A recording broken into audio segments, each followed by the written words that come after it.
Karena nanti ada orang-orang yang tidak sadar sesungguhnya doanya sudah dijawab, tapi dia tidak menyadari itu. Bahkan merasakan doanya kok nggak dijawab-jawab gitu. Padahal Allah sudah menjawabnya. Nah, seperti apa ukuran kita mengetahui bahwa doa kita telah terjawab, atau doa kita barangkali belum dijawab, atau tidak dijawab? Apa ukuran ketiga hal itu? Itu yang coba kita turunkan di pembahasan pagi ini. Mudah-mudahan dengan itu kita nanti akan lebih pandai bagaimana cara menyikapi doa dalam hidup, seperti apa doa dipanjatkan, kapan kita berdoa, dan kita tahu oh ini hasil dari doa yang telah kita panjatkan.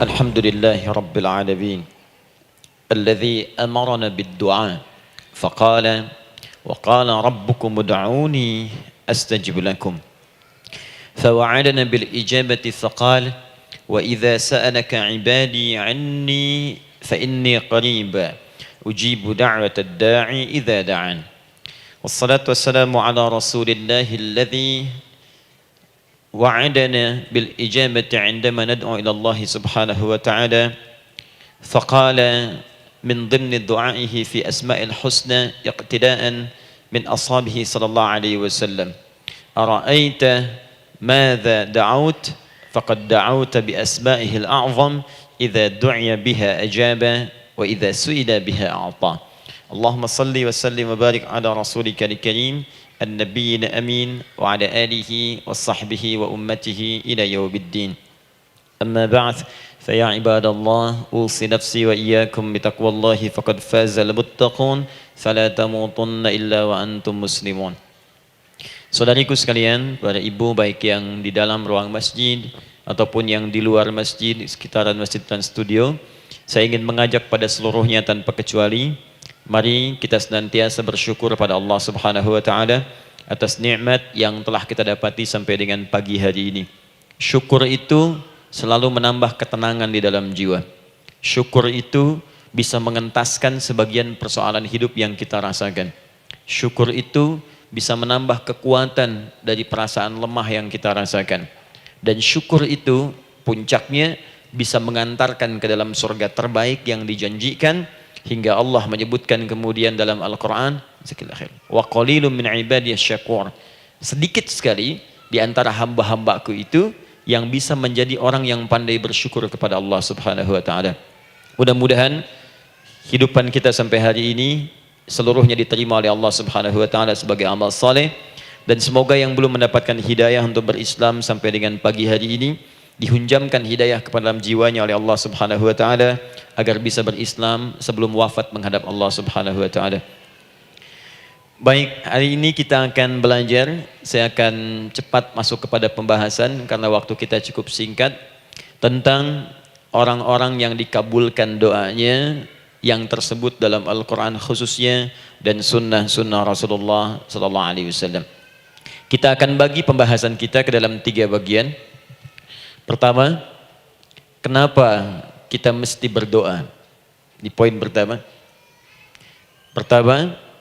Kenapa kita mesti berdoa?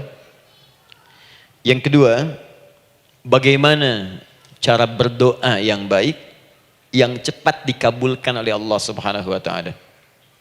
Yang pertama, mengapa kita mesti berdoa? Esensi doa itu apa, kan? Yang kedua, bagaimana cara berdoa yang sekiranya cepat dikabulkan oleh Allah Subhanahu wa taala.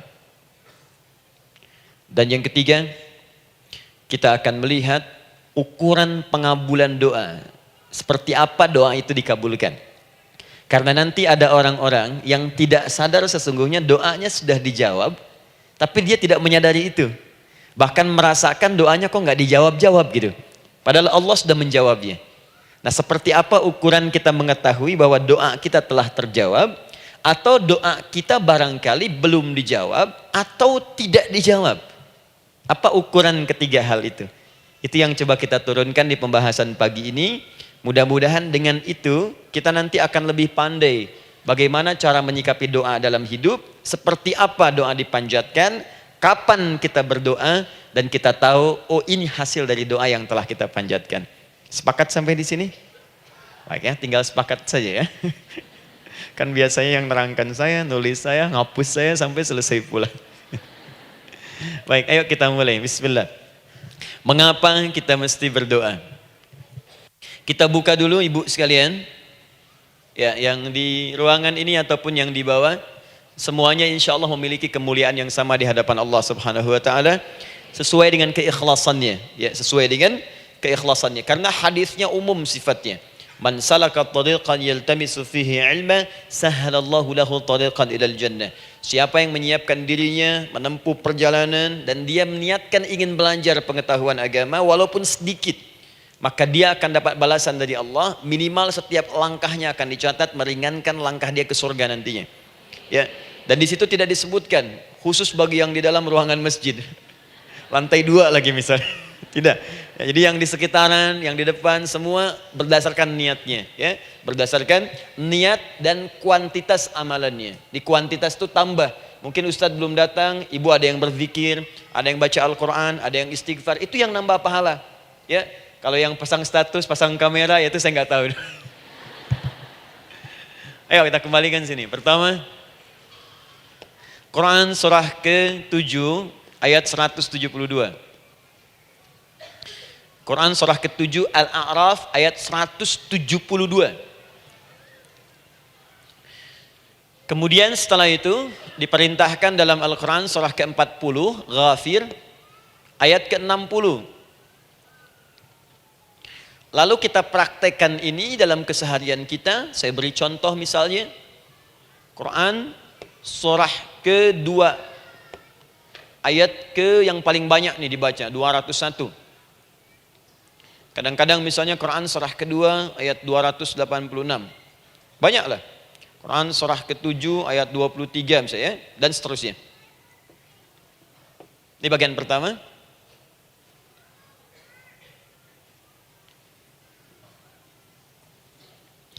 Bagian kedua, nanti kita akan belajar bagaimana cara berdoa yang baik yang dikabulkan. Kita ambil satu, Quran ke-2 ayat 186. Kemudian yang kedua, kita ambil contoh Quran surah ke-17 ayat 110. Kemudian yang ketiga, kita ambil contoh yang paling dahsyat di Al-Quran surah ke-3 ayat 38 sampai 39. Ada yang belum berdoa sudah dikabulkan. Masya Allah. Ini ada di Quran misalnya surah ke-3 ayat 31. Nanti turunan amalannya misal di Quran surah 51 ayat 15 sampai dengan 18. Saya bulati yang 18-nya. Bagian ketiganya nanti kita uraikan di bagian akhirnya. Baik, kita bisa mulai insyaallah. Baik, kita bagian pertama, mari kita mulai. Saya ingin berkisah sejenak dengan menyampaikan Quran surah ke-7 Al-A'raf ayat 172. Allah berfirman, A'udzubillahi minasyaitonirrajim, wa idz akhadha rabbuka min bani adama min zuhurihim dzurriyyatahum wa ashhadahum ala anfusihim alastu bi rabbikum qalu bala syahidna. Ada ayatnya? Baik ya, di Quran surah ke-7 Al-A'raf ayat 172. Wa idz akhadha rabbuka min bani Adam. Kata Allah, dan ingatlah, pahamilah, pelajarilah, dalamilah. Teman-teman sekalian, ingat kalimat idz itu, idz dalam Al-Quran termasuk dalam bahasa Arab, itu bukan sekedar mengingat.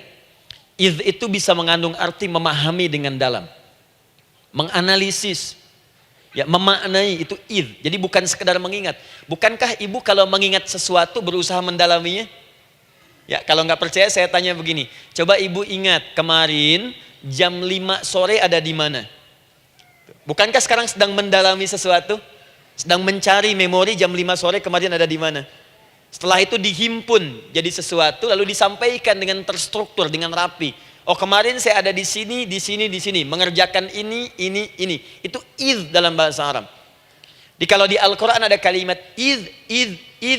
Itu berarti bukan sekedar kita diminta mengingat, tapi juga merenung, mendalami, memahami dengan dalam. Paham insyaallah? Baik, sekarang perhatikan. Nanti kalau ibu baca Al-Quran, maksud saya, ibu bisa menerjemahkan sendiri dan memahami dengan baik. Ya, misal kalimat idz pertama dalam Al-Quran misal ditemukan di Quran surah kedua ayat 30. Wa idz qala rabbuka lil malaikati inni ja'ilun fil ardi khalifah. Idz akan ditemukan. Nah, sekarang ayat tentang korelasinya dengan doa, kita buka Quran surah ke-7 tadi ayat 172.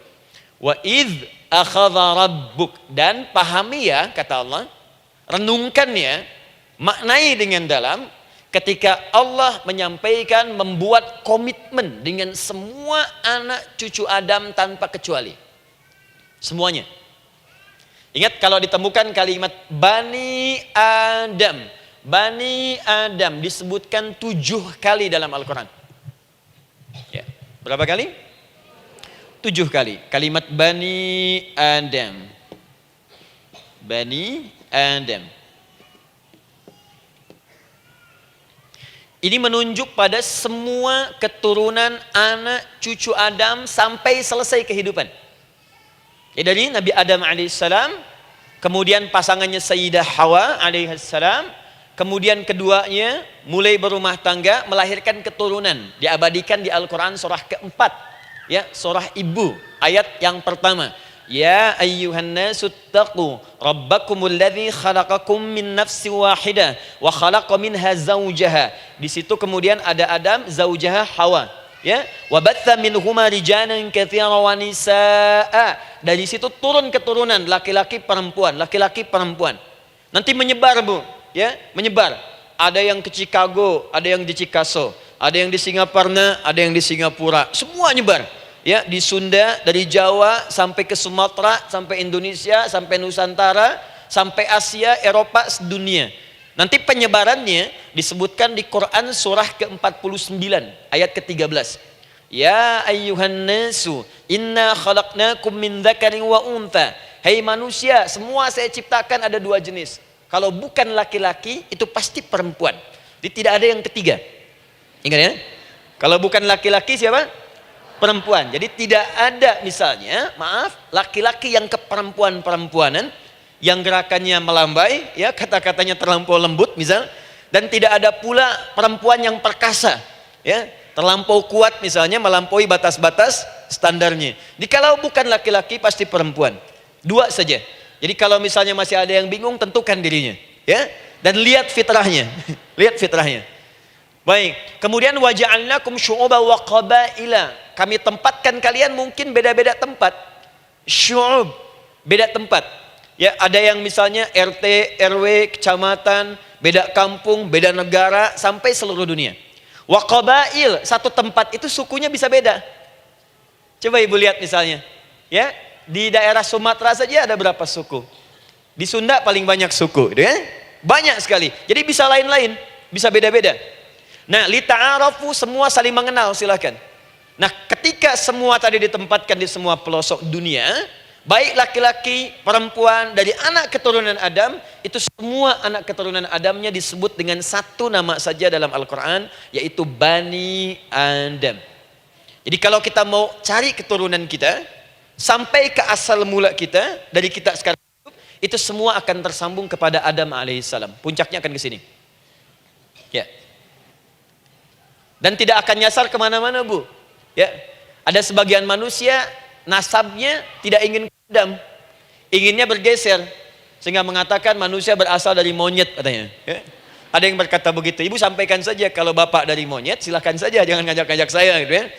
Nah, jadi semua manusia itu pasti akan kembali ke sini, ya, ke Adam alaihissalam. Karena itu saya pernah sampaikan termasuk di sini di hadapan ibu semua, masih ingat? Mukjizat pertama Rasulullah sallallahu alaihi wasallam saat lahir ke muka bumi. Ingat, Nabi itu sebelum dilantik menjadi Rasul dalam usia 40 tahun, turun surah Al-Alaq, itu diberikan oleh Allah keistimewaan tanda-tanda kenabian. Apa di antara tandanya? Allah perjelas nasab keturunannya sampai Nabi Adam, padahal lahirnya itu ayahnya sudah wafat. Di lahir beliau ayahnya wafat tapi nasabnya diperjelas sampai Nabi Adam. Sehingga jelas, orang tidak bisa menyoal. Ini orang nggak jelas nih, ya. Kan suka ada begitu, Bu, ya. Tiba-tiba datang menerangkan sesuatu, siapa itu? Itu nggak jelas. Bahkan sekarang sering muncul statement, siapa sih ustadz itu? Itu ustadz nggak jelas. Ya. Nabi nggak bisa disoal karena semuanya jelas. Nasabnya jelas, keturunannya jelas, kemuliaannya jelas, ilmunya jelas. Jadi kalau orang mau menyoal nggak punya peluang. Siapa kamu Muhammad? Saya jelas keturunannya. Muhammad SAW bin Abdullah, bin Abdul Muttalib, bin Hashim, bin Abdul Manaf, bin Qusay, bin Murrah, bin Kilab, bin Ka'ab, bin Ghalib, bin Fihir, bin Malik, bin Nadar, bin Kinana, bin Khuzaimah, bin Mudrika, bin Ilyas, bin Nizar, bin Mudar, bin Ma'ad, bin Adnan, bin Addi, bin Adri, bin Muqawwam, bin Nagur, bin Tarih, bin Ya'rub, bin Yasjub, bin Nabit, bin Ismail AS, bin Ibrahim AS, bin Azar atau bin Nakhur, bin Abir, bin Kinan, bin Arfakhshad, bin Sam, bin Nuh AS, bin Mikhlail, Matushala, bin Kinan, bin Anwas, bin bin Adam alaihissalam. Coba ulangi. Jelas.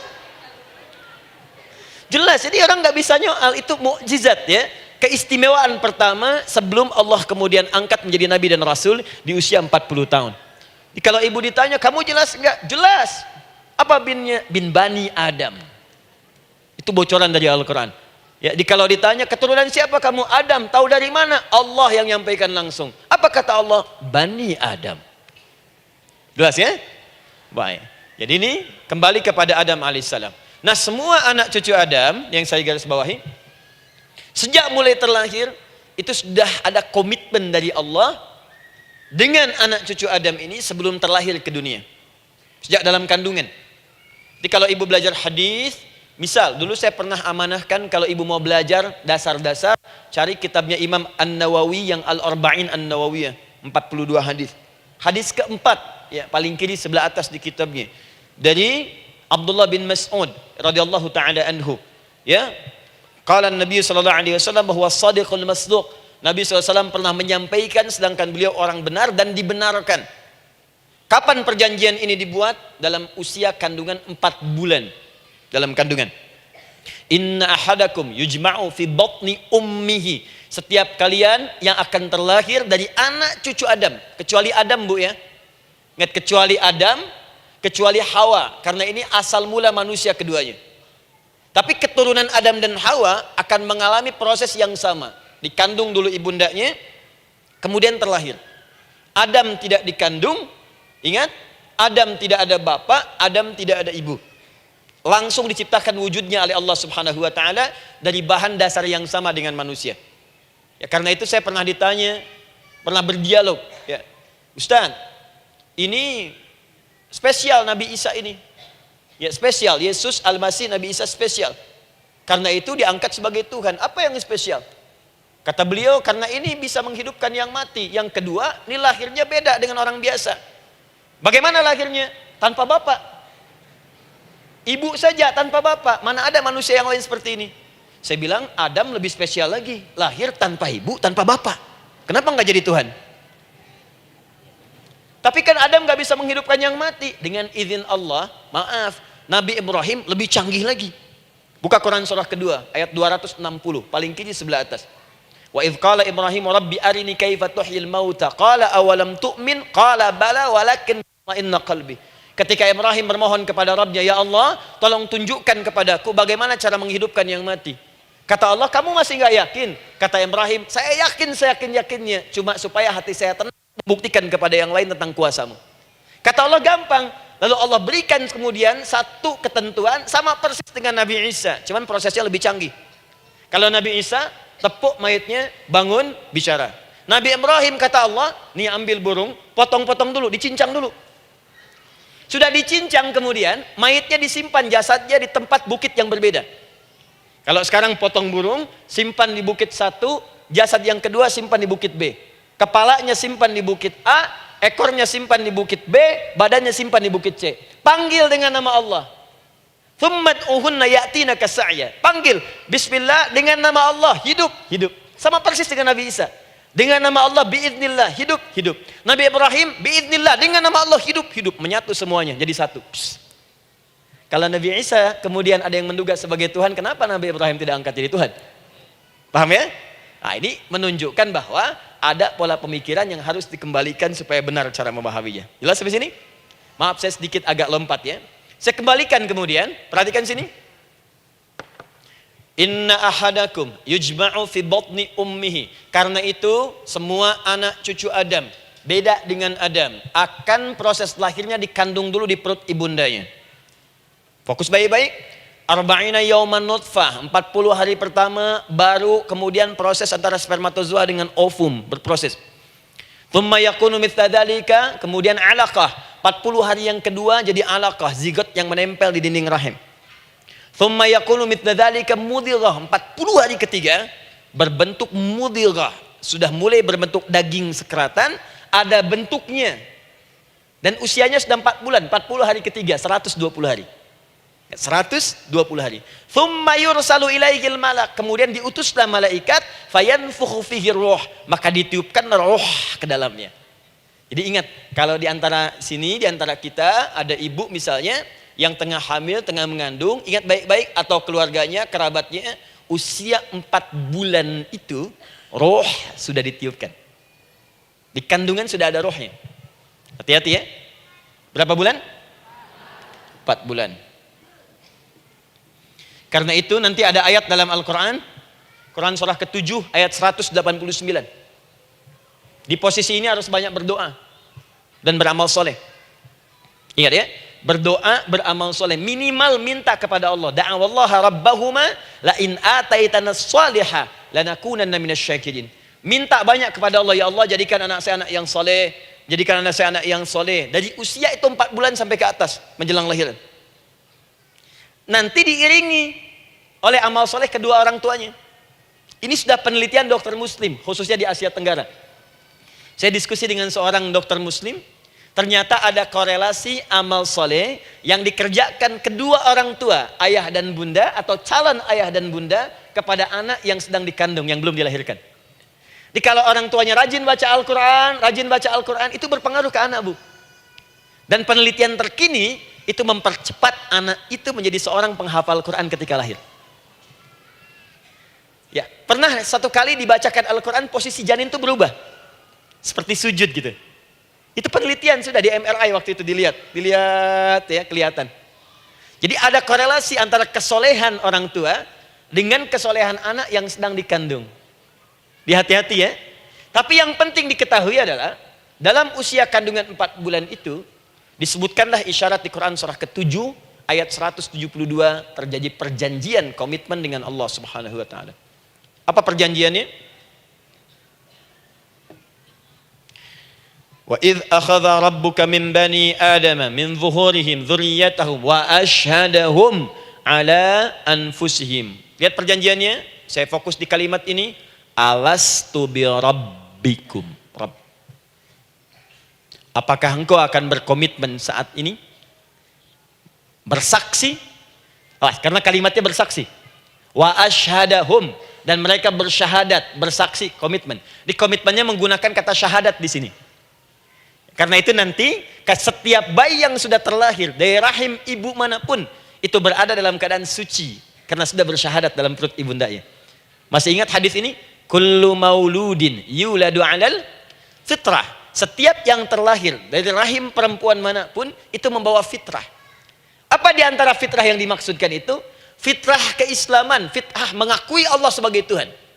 Itu nanti ada di Quran surah ke-30 ayat ke-30, paling kanan sebelah atas. Quran surah 30 ayat 30.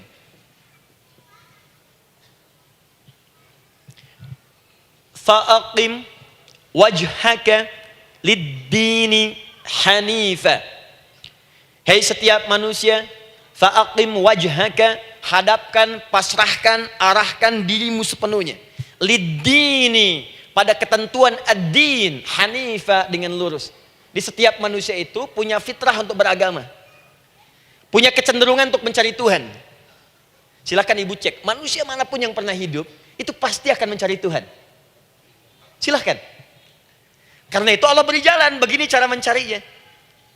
Fitratallahi allati fataran nasa 'alaiha, itulah fitrah manusia yang telah Allah berikan pada dirinya bahkan sebelum dia terlahir. Di antara fitrah manusia ada kecenderungan untuk mencari Tuhan.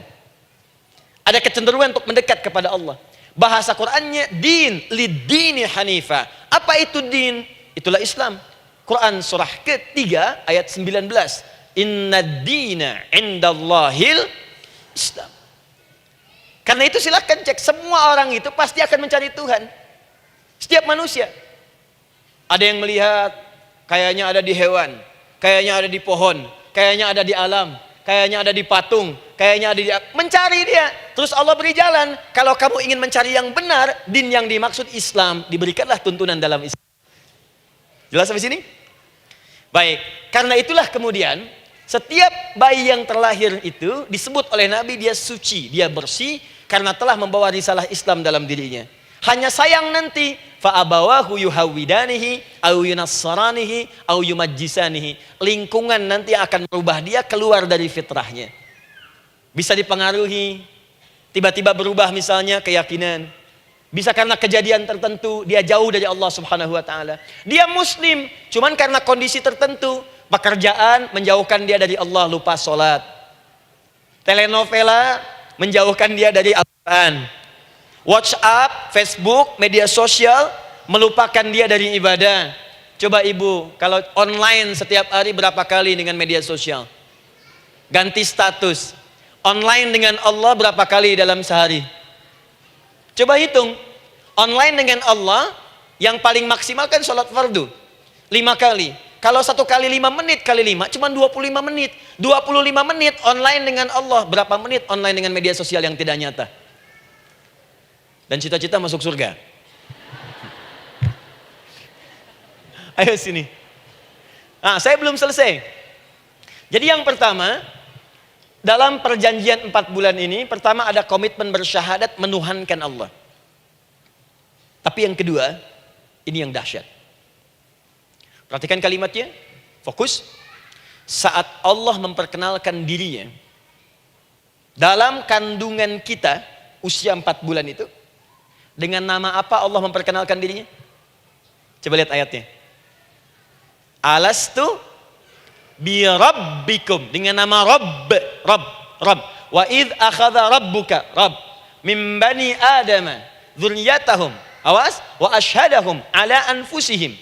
Alastu bi rabbikum, dengan nama Rabb. Nah, ibu sekalian, kata Rabb ini itu berasal dari kata ar-rububiyah. Ar-rububiyah yang berarti sifat merawat, memberikan semua kebutuhan. Saya ulang ya. Merawat, memberikan semua kebutuhan. Sudah? Menyayangi, memaafkan, mengasihi, mengampuni. Masya Allah. Merawat,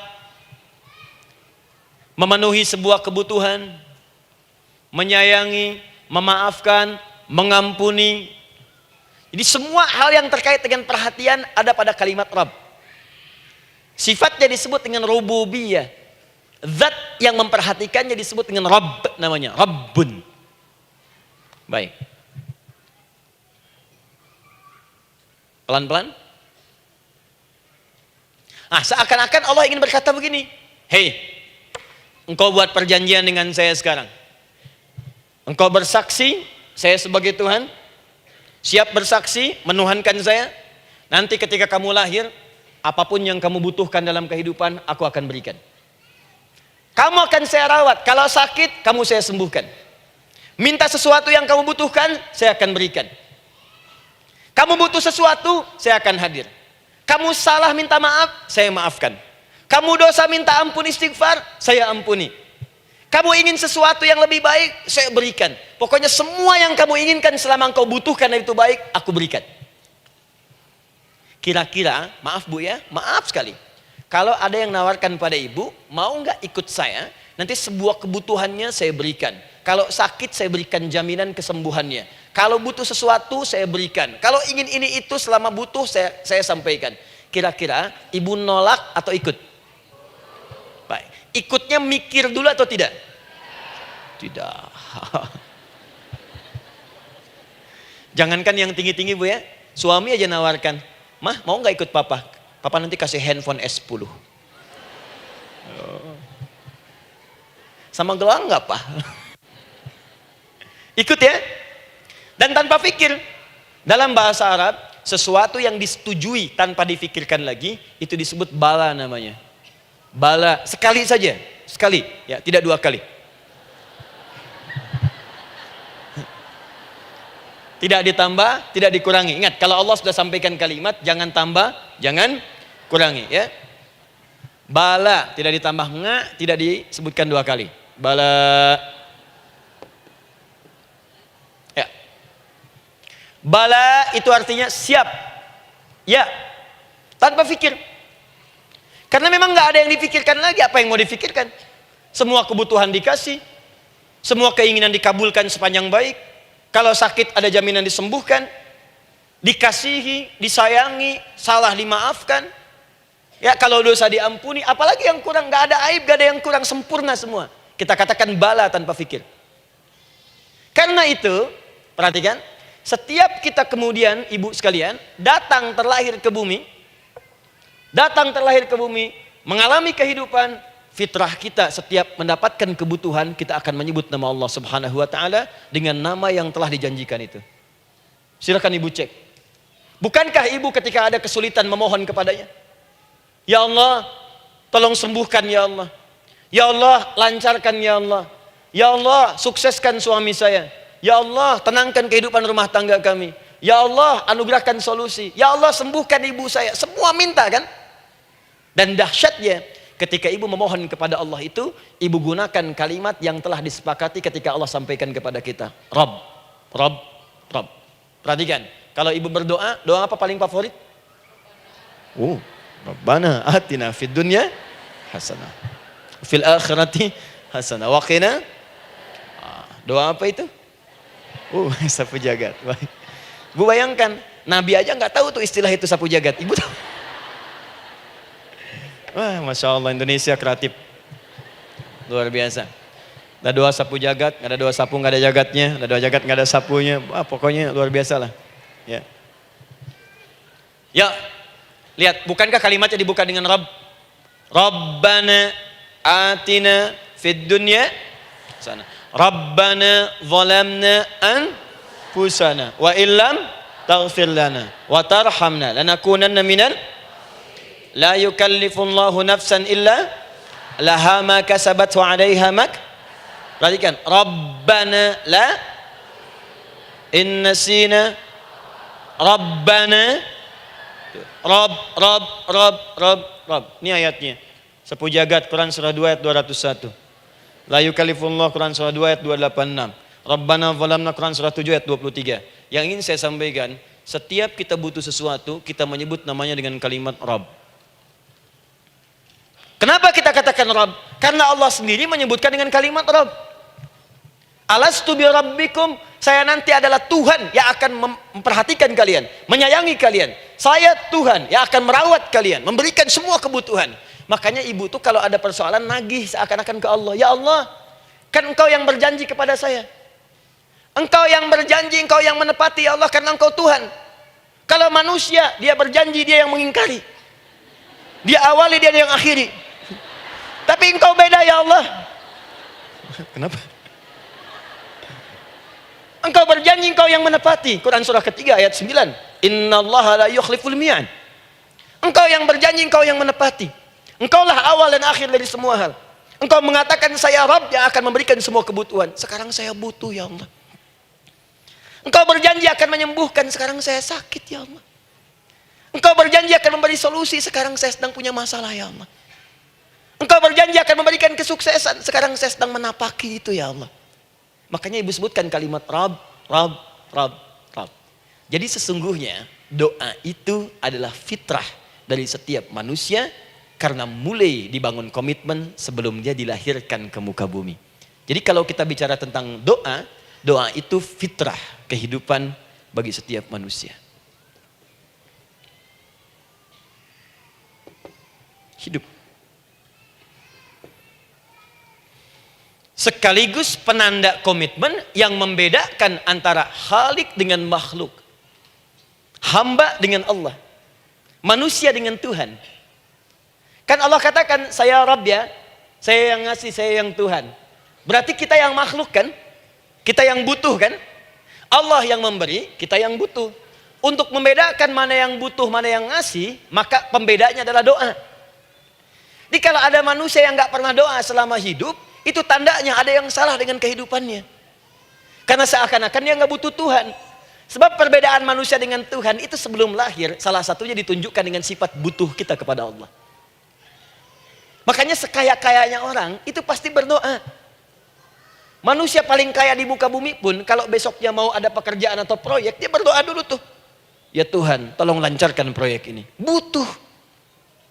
Pejabat setinggi-tingginya, kalau sudah mau mulai kemudian ada pemilihan, kalau mulai ada kebijakan, kalau mulai ada apapun berdoa juga.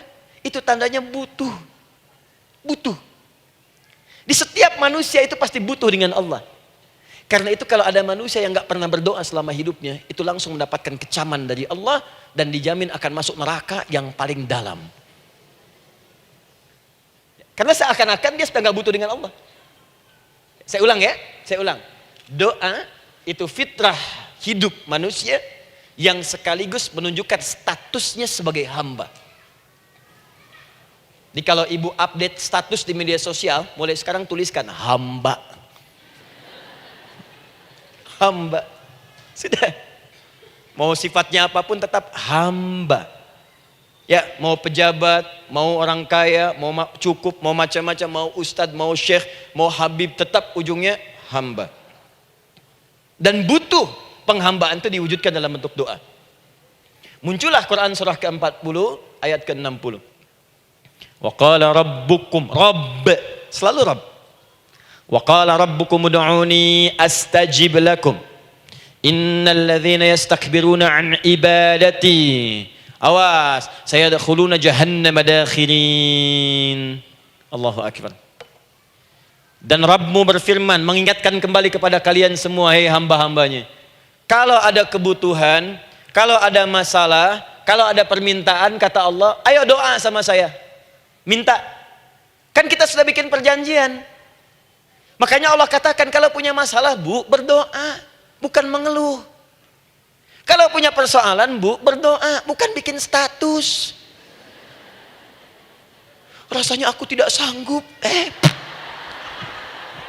Ditulis di Facebook. Apain?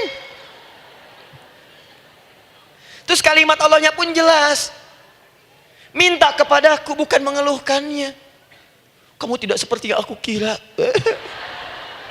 Nungguin komen. Sambil masak, celing ada satu. Ece kunaon. Makin meluas masalah. Untuk abi mas sabar. Sudah. Paham ya? Jadi ini kaidah hidup yang pertama. Sebetulnya sederhana, cuman jarang digunakan gitu. Sederhana, cuman jarang dipakai. Kata Allah kan, kamu doa itu, saya kasih ketenangan. Jadi Bu, gini, doa itu manfaatnya, walaupun solusi belum datang, tapi hati tenang. Tenang. Jadi kalau mau curhat-curhat sama Allah, sampaikan, minta, mohon, berikan. Minimal tenang. Saya kasih rahasia ya. Ini di antara kita saja nih. Lihat sini. Saya hapus dulu deh. Bismillah. Masya Allah. Mau ngapus sendiri, nulis sendiri, penghapus, lari sendiri.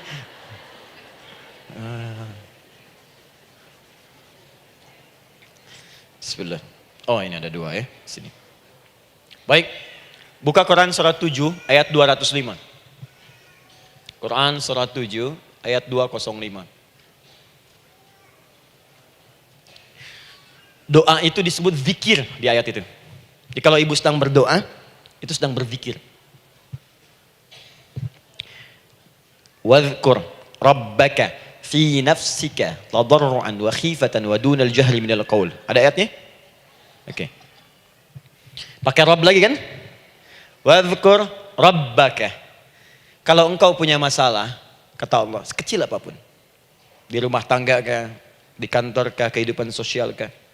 Kata Allah, ayat sebut, minta kepada Allah. Berdoa. Doa disebut dengan zikir. Zikir itu semua kegiatan yang membuat kita ingat Allah. Zikir. Baca Quran, zikir. Dalilnya Quran surah ke-15 ayat 9. Inna nahnu nazzalna dzikra. Kami turunkan Al-Quran sebagai zikir. Menghafal Quran, zikir. Quran surah 54 ayat 17, ayat 22, ayat 32, ayat 40. Walaqad yassarnal Qur'ana lidzikri. Kami akan mudahkan Al-Quran untuk diingat, dihafalkan. Zikir, sebagai zikir kepada Allah.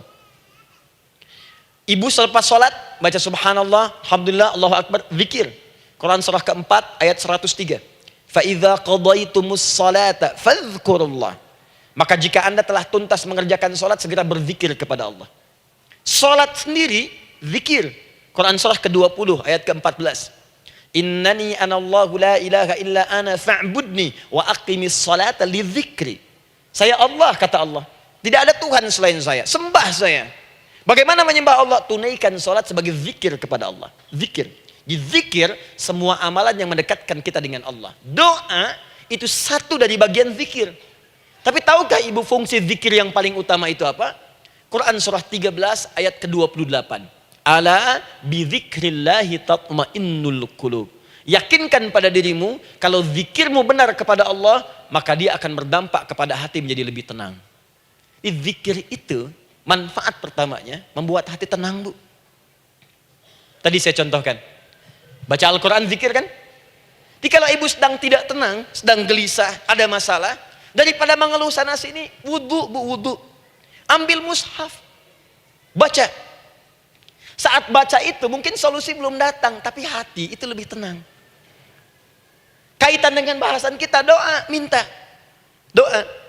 Jadi kalau orang punya masalah itu kalau berdoa, walaupun solusinya belum datang, walaupun kemudian jawabannya belum tiba, minimal hati ibu itu tenang. Ini dia. Kan surah 13 ayat 28. Rumus ini pakai. Gunakan dalam hidup. Karena yang tahu kehidupan kita itu Allah yang menciptakan kita. Yang tahu pesawat, yang bikin pesawat. Yang tahu handphone, yang bikin handphone. Yang tahu mikrofon, yang bikin mic-nya. Yang tahu kita, yang menciptakan kita. Ikutilah petunjuk Allah yang menciptakan kita, maka akan langsung terasa manfaatnya. Ibu tidak percaya, silahkan lakukan. Rasakan bedanya, bedakan rasanya, dan pasti akan terasa bedanya. Akan lain. Tuh. Doa.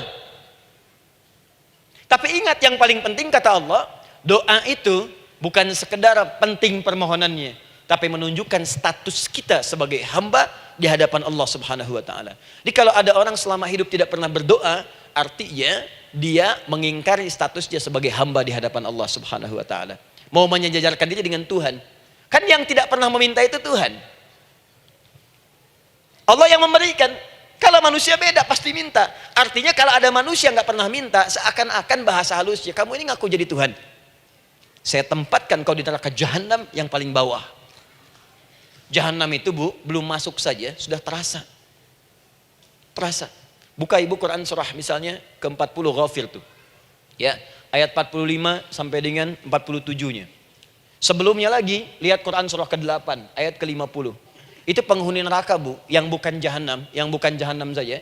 Penghuni neraka itu kalau mau meninggal itu dipukulin dulu malaikat. Depan belakangnya. Ayo, kamu keluar. Lama amat keluarnya rohnya katanya. Takut karena nggak punya bekal. Kan maaf ya, kaidah mengatakan orang nggak punya bekal itu takut pulang, apalagi orang merasa salah. Anak ibu berbuat kesalahan, mau pulang takut kan? Takut. Jadi kalau ada anak takut pulang, salah dia. Salah. Kemana anak nggak pulang-pulang? Pasti ada yang salah karena nggak berani pulang. Jangankan salah, nggak punya bekal saja, malu pulang. Lihat ibu waktu Ramadan usai, mau mudik, Idul Fitri. Kan pada mudik kan? Kenapa mau mudik dan senang mudik? Karena punya bekal, Bu. Dikumpul-kumpulkan tuh selama 11 bulan. Untuk 1 bulan saja. Itu pun paling berapa hari. Kumpulin. Terus telepon keluarga, insya Allah aku pulang hari ini. Wah, senang semuanya. Padahal mudiknya cuma pakai motor, Bu. Motornya bebek, bekalnya singa. Serius saya, motor bebek bekal singa, ada kardus belakangnya. Tulisin, terus tambah pelepah pisang buat begini. Belakangnya ditulisin, aku pulang sayang. Jalan, mudik. Terus yang di rumah kan senang nerimanya. Kenapa? Karena ada yang pulang dan bawa bekal. Saya pernah tanya pada seseorang, kenapa anda nggak mudik?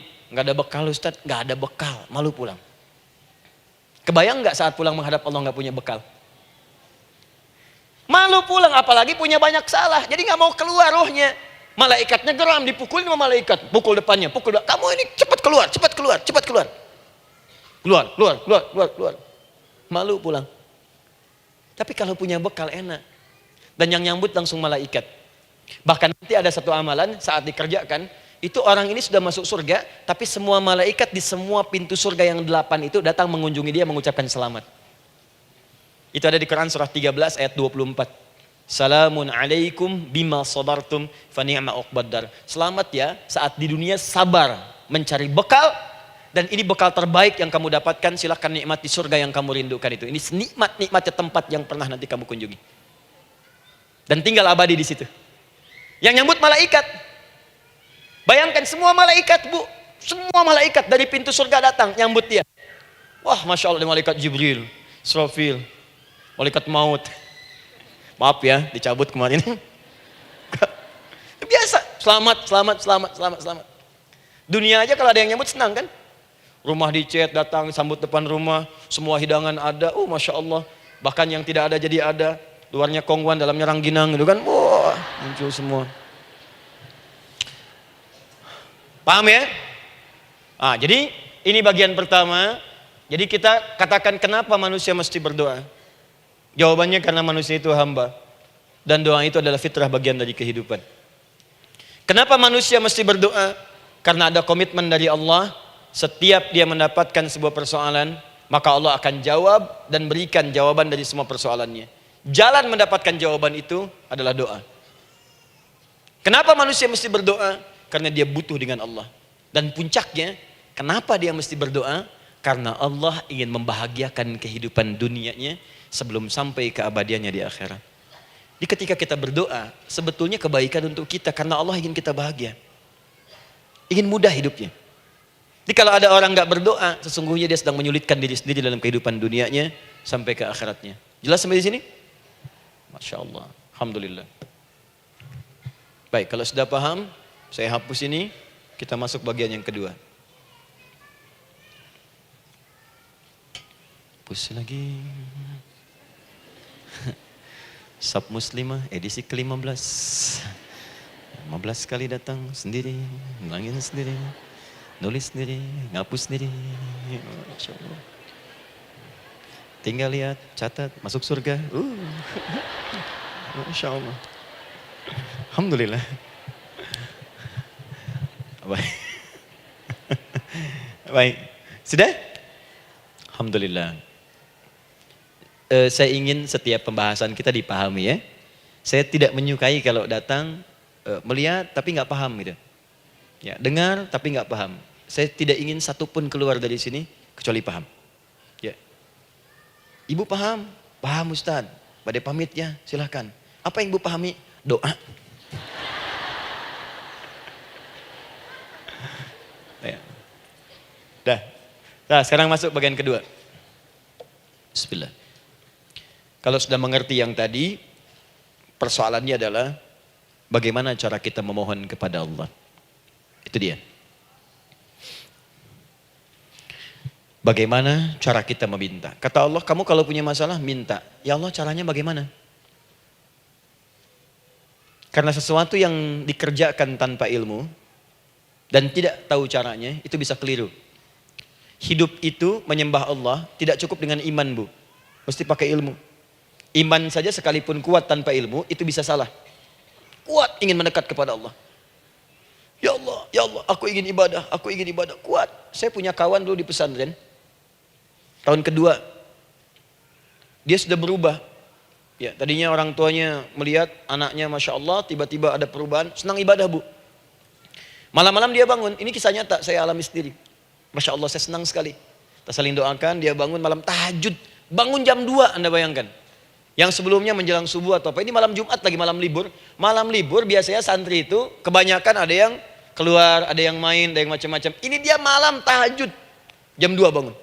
Saya bahagia sekali. Udah bangun, sholat, selesai. Cuman pas waktu mau subuh, kok saya lihat tidur. Saya bangunkan kan. Fulan, bangun. Oh iya, kata. Iya, oh mungkin nanti mau nyusul. Saya pikir istirahat dulu. Saya ke masjid lah. Udah ke masjid, dah selesai. Kita diskusi di masjid, selesai. Semua pulang saya jam 7. Saya lihat masih tidur juga. Barangkali dia sudah tadi sholat mungkin di kamar, nggak sempat ke masjid karena capek. Tapi saya lihat kok posisinya nggak berubah. Di situ juga. Akhirnya setengah jam saya tunggu, saya bangunkan. Bangun. Bangun. Kenapa Adi katanya? Saya kira antum belum sholat subuh ya? Adi gimana sih? Kan udah saya jama dengan tahajud tadi. Udah saya jama dengan tahajud. Jadi memang kekuatan imannya lagi tinggi, cuman ilmunya kosong. Ini yang bahaya. Besok-besok kalau orang kayak gini sholat subuh bisa 4 rakaat. Ya. Karena itu berdoa penting, cuma kita mesti tahu caranya. Yuk kita mulai bagian pertama. Quran surah kedua ayat 186. Paling kiri sebelah bawah. Sudah? Wa idza sa'alaka 'ibadi 'anni fa inni qarib. Fokus. Kata Allah, kalau hamba-hambaku Muhammad SAW bertanya kepadamu, minta petunjuk untuk mencari-cari aku. Tuh Bu, coba lihat. Ayat doa dibuka lagi dengan kalimat hamba. Untuk menegaskan status kita. Jadi kalau ditanya, kita siapa di hadapan Allah? Makanya nggak usah sombong. Jangan sombong, karena kita cuma hamba. Karena itu ketika Korun sombong, Korun tuh manusia terkaya yang pernah hidup di bumi. Hartanya Bu, ini saya kasih bocoran sedikit, kunci berangkasnya saja, kemana-mana itu suka dibawa, dipikul paling sedikitnya 8 bodyguard, cuman bawa kunci berangkas saja begini. Di Korun pengen ngasih tahu, kalau ada yang pengen nyuri di tempat saya silahkan aja, ini aja bodyguard saya ngangkat kuncinya susah. Korun. Jadi kalau Anda tidak sekaya Korun, jangan ikutan sombong, telat. Telat, gak ada kerjaan, sudah ada yang lebih kaya. Ya. Dan apa yang terjadi? Fakhosabna, kata Allah, kami telan. Likuifasi. Telan oleh bumi semua. Dengan kekayaannya semua habis. Jadi ketika ada seseorang yang lupa dengan statusnya sebagai hamba, maka Allah akan memberikan pelajaran kepadanya untuk taubat. Kalau nggak mau taubat juga, telan habis. Untuk menunjukkan kamu tuh bukan Tuhan, saya Tuhannya. Maka jangan ikutan sombong. Kalau ada yang baru punya Ferrari, Lamborghini, Lamborghini, ya, wow, bikin rame di jalan, cuman nggak update status, kasih tahu, maaf mas, telat. Itu gambaran hidup. Dan ingat, setiap dibuka dengan kalimat permohonan, itu kalimatnya hamba. Hambaku, hambaku, hambaku. Termasuk mau minta tobat, hamba. Quran surah 39 ayat 53. Qul ya ibadiyalladzina asrafu ala anfusihim la taqnatu min rahmatillah. Katakan Muhammad pada hambaku yang merasa banyak dosa, pengen berdoa minta tobat. Kata Allah, hamba. Saya terima tobatnya, hamba. Ini ya. Ini pun adab yang pertama dari Al-Quran. Adab yang pertama, kalau kita ingin berdoa dan doa itu cepat ingin dikabulkan, maka berdoalah dengan cara menghamba di hadapan Allah Subhanahu wa ta'ala. Jangan merasa tinggi.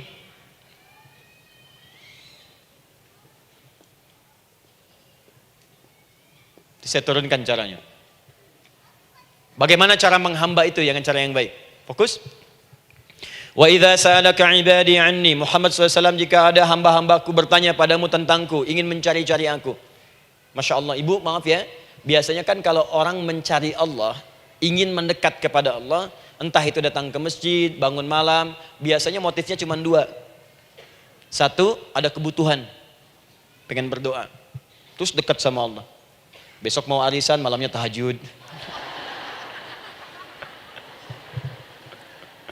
Anak mau ujian, baru puasa, kan? Suami ada proyek, baru baca Quran, kan? Terus itu biasa itu, biasa. Jadi fitrah bu. Tumben jeng tahajud, fitrah. Itu biasa itu. Ya. Yang kedua, taubat dari maksiat. Taubat. Seorang taubat ke masjid, bangun malam, doa, itu biasa. Jadi kalau ada seperti itu tandanya kita hamba normal manusia. Fa inni qarib, kata Allah, katakan Muhammad SAW, katakan kepadanya, janganlah mencari, aku dekat. Dekat, jangan mencari, aku dekat. Jadi Bu, ketika kita butuh Allah, langsung jawab oleh Allah. Kamu mau apa? Aku dekat. Itu secara psikologi memberikan ketenangan yang paling dalam. Saya belum datang di sini sampai jam 8. Ibu tanya panitia, ustadznya mana sih? Ukti, ustadznya mana? Jawaban pertama misalnya, ini belum jelas nih ustadznya. Gak ada kabar. Yang kedua mengatakan, tenang saja, ustadz sudah dekat. Maka yang kedua itu lebih menenangkan kepada kita. Ketika ibu mencari, ya Allah, saya sedang ada masalah, langsung dijawab oleh Allah. Tenang, aku dekat denganmu. Mau minta apa? Itu Bu, jadi kalau ibu sedang punya persoalan, psikologi Al-Quran mengatakan, langsung rasakan Allah itu bersama kita, dekat, menunggu kita mau minta apa. Ibu punya masalah dengan suami, ingin mengadu. Lu kata Allah, saya dekat, kamu kenapa? Ada masalah apa? Ayo minta, ayo cerita. Mohon. Ibu punya masalah dengan anak. Ibu punya masalah dengan tetangga, di pekerjaan, kehidupan sosial. Kata Allah, saya dekat. Nah, perasaan itu hadirkan dalam jiwa kita. Ini sekarang jarang didapatkan. Jadi kalau ada masalah itu, hal pertama yang dilakukan itu belum ingat Allah itu masalahnya. Di kebanyakan manusia itu kalau punya masalah, selalu ingin yang pertama itu solusinya. Bukan Allahnya. Kan pemilik solusinya Allah. Jadi kalau kita ingat pada yang memiliki, maka apapun yang kita minta akan diberikan. Bahkan ada orang yang saking ingatnya dengan Allah, sebelum minta sudah dikabulkan. Itu yang dahsyat.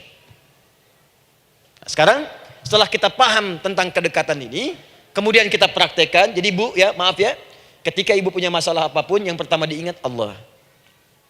Allah, Engkau telah berjanji, Engkau pasti akan tepati. Ya Allah, sekarang aku ada persoalan. Nah, sekarang teruskan ayatnya. Ujibu da'watad da'i idza da'an. Ujiba.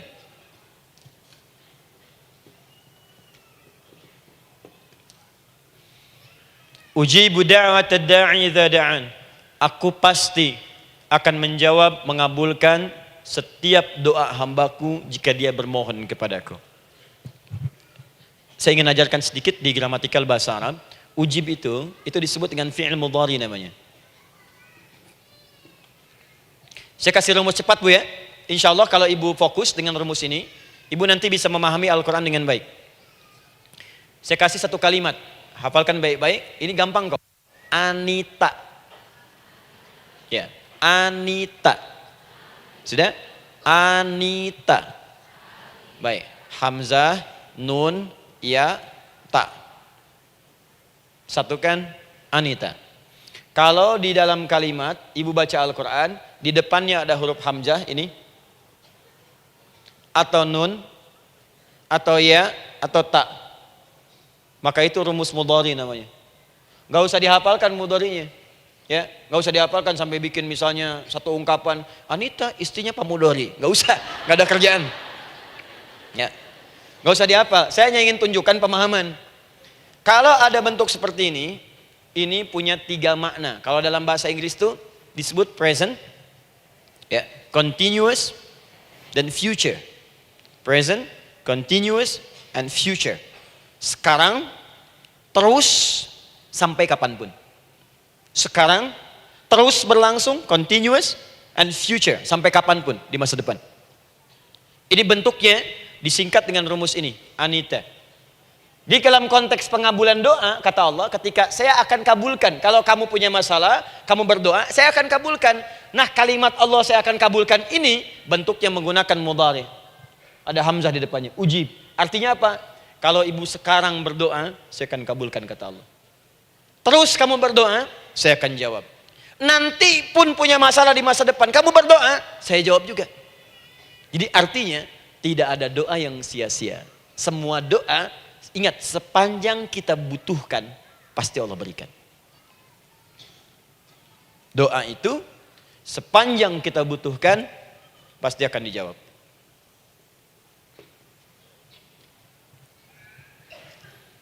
Nanti kapan dijawabnya, seperti apa jawabannya, nanti bagian ketiga.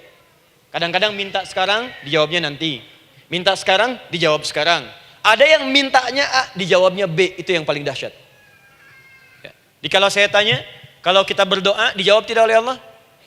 Ya. Itu janji Allah. Setiap orang berdoa, pasti dijawab. Nah, hanya persoalannya, seperti apa doa yang cepat dijawab itu? Apakah semua doa langsung dijawab seketika? Akankah mendapat jaminan langsung dijawab? Ternyata kalimat dijawab ini diikat dengan syarat ketentuan berlaku. Apa di antara syarat dan ketentuannya ini? Teruskan ayatnya. Falyastajibuli. Syarat pertama. Kalau doamu ingin cepat aku jawab, falyastajibuli. Maka engkau pun harus cepat merespon setiap seruanku. Jawab seruanku dengan cepat. Doa ingin dijawab oleh Allah. Maka kata Allah, kamu pun harus menjawab setiap seruanku. Jawab seruan Allah.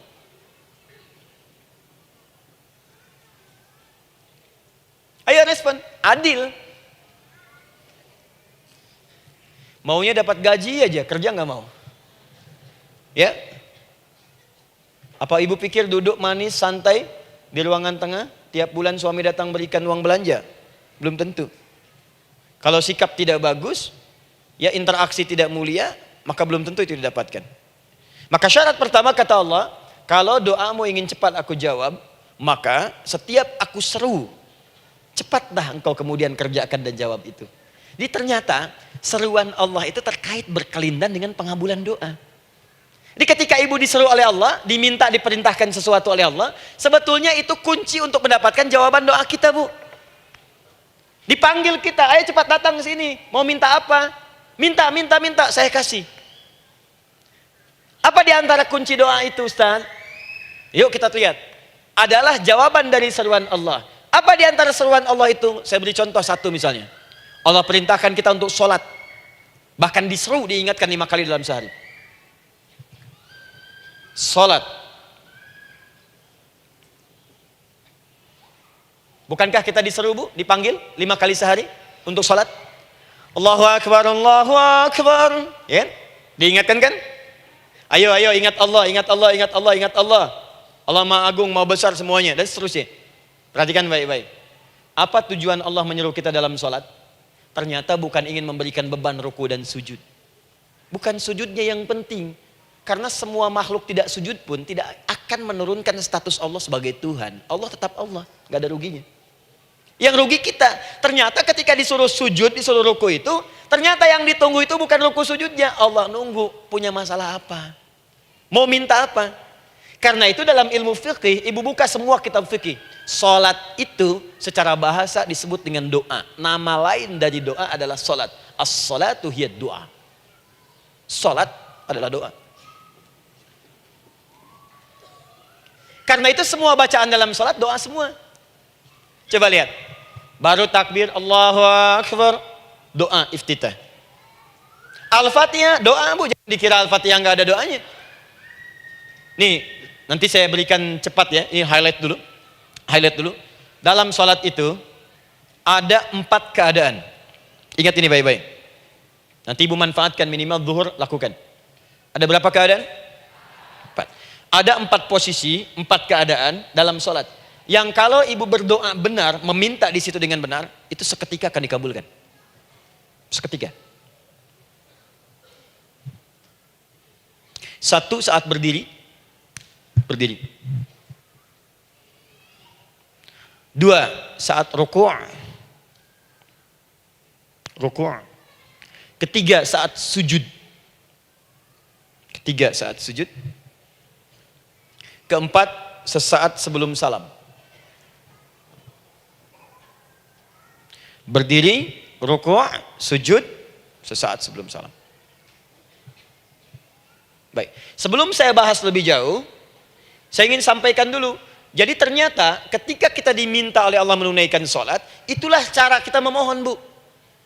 Itulah waktu kita meminta. Dan dahsyatnya dalam sehari itu 5 kali ditungguin, Bu. Mana ada manusia di muka bumi ini buka pintu rumahnya 5 kali sehari, cuma untuk memberikan apa yang dibutuhkan.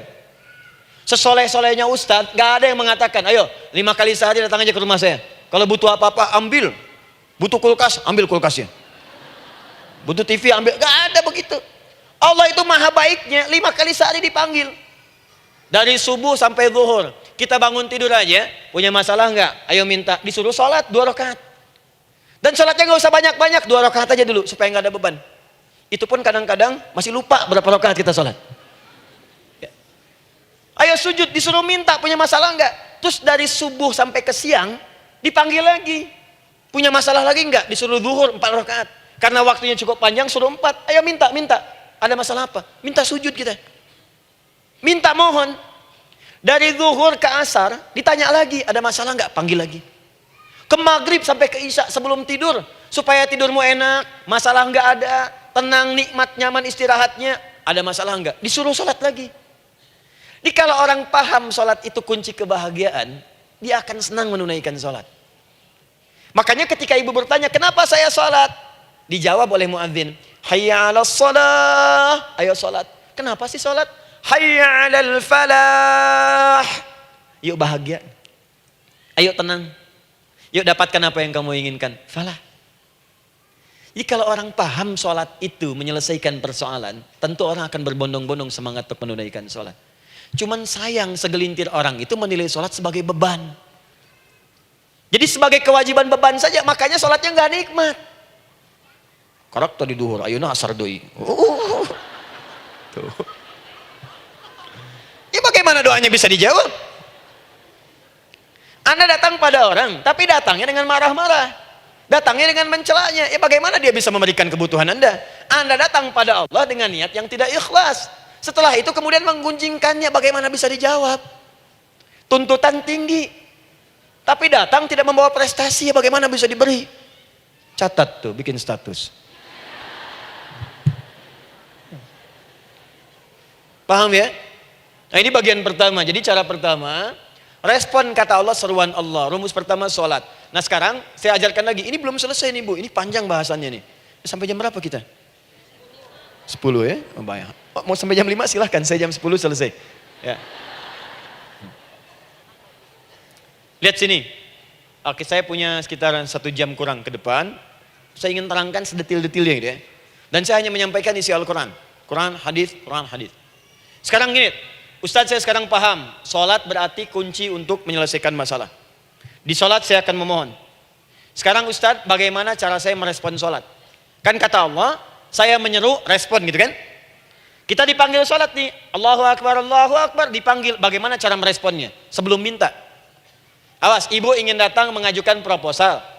Datang kepada wali kota, datang kepada gubernur, datang kepada presiden, datang kepada menteri sebelumnya. Bukankah ibu mempersiapkan diri? Penampilan ditata, proposal dibagus-bagusin gitu kan? Yang paling hebat itu kadang-kadang malam-malam latihan depan cermin. Bapak wali kota yang saya hormati. Lihat semuanya tuh. Dan yang paling luar biasa, maaf ya, janjian jam 7 dengan Pak Wali Kota, datang jam 6 ke Balai Kota. Sekarang ibu punya janji dengan Allah. Janji itu sudah diketahui sebelum pertemuannya. Kalau tidak percaya, 5 waktu ini ibu sudah hafal Bu. Ya, bahkan disuruh ngapalin oleh Allah. Buka Quran surah ke-4. Surah ibu, surah mama, An-Nisa. Ayat 103, Quran surah 4 ayat 103. فَإِذَا قَضَيْتُمُ الصَّلَاةَ فَاذْكُرُوا اللَّهَ قِيَامًا وَقُعُودًا وَعَلَى جُنُوبِكُمْ فَإِذَا اطْمَأْنَنْتُمْ فَأَقِيمُوا الصَّلَاةَ. Lihat ujung ayatnya. Inna as-salata kanat 'alal mu'minina kitaban mawquta. Sungguh semua waktu salat itu telah ditetapkan waktunya bagi orang beriman. Itu terjemahan biasa. Kalau terjemahkan pakai ilmu balaghah, sungguh orang beriman itu hafal waktu-waktu salat. Tahu waktunya. Apalagi kalau di waktu itu ibu punya kepentingan, pasti hafal. Kalau ibu benar memprioritaskan sholat dan menilai sholat sebagai solusi hidup, menilai sholat sebagai kebutuhan, ibu pasti akan hafalkan itu Bu. Nih ya, ibu dapat bagian arisan nih, bulan ini misalnya. Dan memang bagian jatah ibu, demi Allah saya katakan, sebulan sebelumnya ibu sudah hafal tanggalnya kapan. Bahkan di kalender tuh diwarnain. Papa, bagian mama nanti bulan ini. Tuh. Dicatat semua, di tempat siapa, jam berapa, datang dengan penuh keceriaan dan kebanggaan. Luar biasa. Hanya untuk urusan dunia yang itu habis gitu. Jika dia tidak meninggalkan ibu, ibu yang meninggalkan dia duluan. Sekarang 5 kali sehari semua diberikan, bahkan lebih daripada dunia dan seisinya. Harusnya sih wajarnya dihafalkan waktunya dan ibu hafal. Ayo, subuh jam berapa sekarang? Lihat sini, bukan ke atas. Ditutup tuh. Tuh, sana tuh. Subuh jam berapa? Ayo ngelihat ke sana, 4:43. Duhur jam berapa? Tuh, asar, maghrib, isya. Itu kan kunci ibadah. Dan kunci ijabah, kunci ibadah, kunci ijabah. Di situ ada pengabulannya. Ini gimana mau minta, waktu permintaannya aja nggak hafal. Gimana mau bermohon, datangnya aja telat. Karena itu, bagaimana cara merespon seruan Allah? Diaturlah di Quran surah kedua ayat 152. Paling kanan sebelah bawah. Quran surah kedua ayat 152. Ibu masih ingat? Bukankah sholat disebut sebagai zikir? Masih ingat? Ya, di surah ke-20 ayat 14. Wa aqimis sholata lidzikri, tunaikan sholat sebagai zikir kepadaku. Sekarang lihat ya. Lihat ketentuan Allahnya. Kalau ibu dipanggil untuk sholat, dipanggil untuk zikir, cepat respon. Ibu cepat respon, Allah pun akan cepat merespon permintaan ibu. Lihat kalimatnya.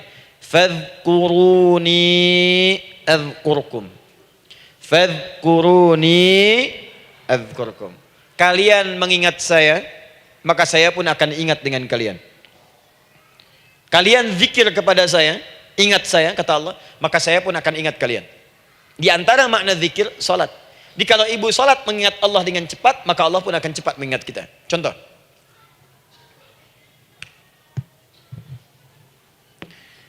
Saya ambil waktu subuh misalnya. Di Bandung 4:33. 4:43. Oh, lihat kesan lagi terjadi perbedaan pendapat, ya. Ada yang 4:33, ada yang 4:34, ada yang 4:35 dan seterusnya. Yang ambil tengah-tengah lah, 4:35 misalnya. Orang 4:35. Lihat sini, fokus. Allahu Akbar, Allahu Akbar. 4:35. Dipanggil salat, diseru. Kan tadi rumusnya di Quran surah 2 ayat 186. Faliyastajibuli. Kalau diseru cepat jawab, gitu kan? Nah, terus diseru 4:35 adzan. Allahu Akbar, Allahu Akbar. Begitu diseru, ibu langsung datang. Ya Allah, sudah adzan, seruan nih, saya siap-siap, saya ingin minta sesuatu. Nah, orang yang datang saat dia diseru Allah, dia pun datang kemudian untuk menyerunya, maka Allah pun akan menjawab apa yang ia mohonkan saat ia bermohon kepadanya. Perhatikan, dipanggil oleh Allah lewat suara muadzin, Allahu Akbar, dia merespon cepat, siap salat.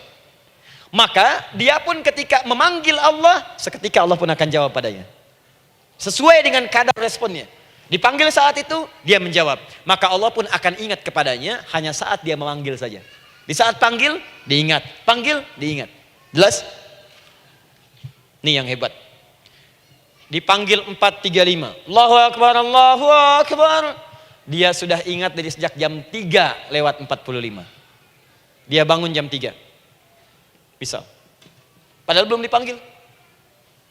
Datang.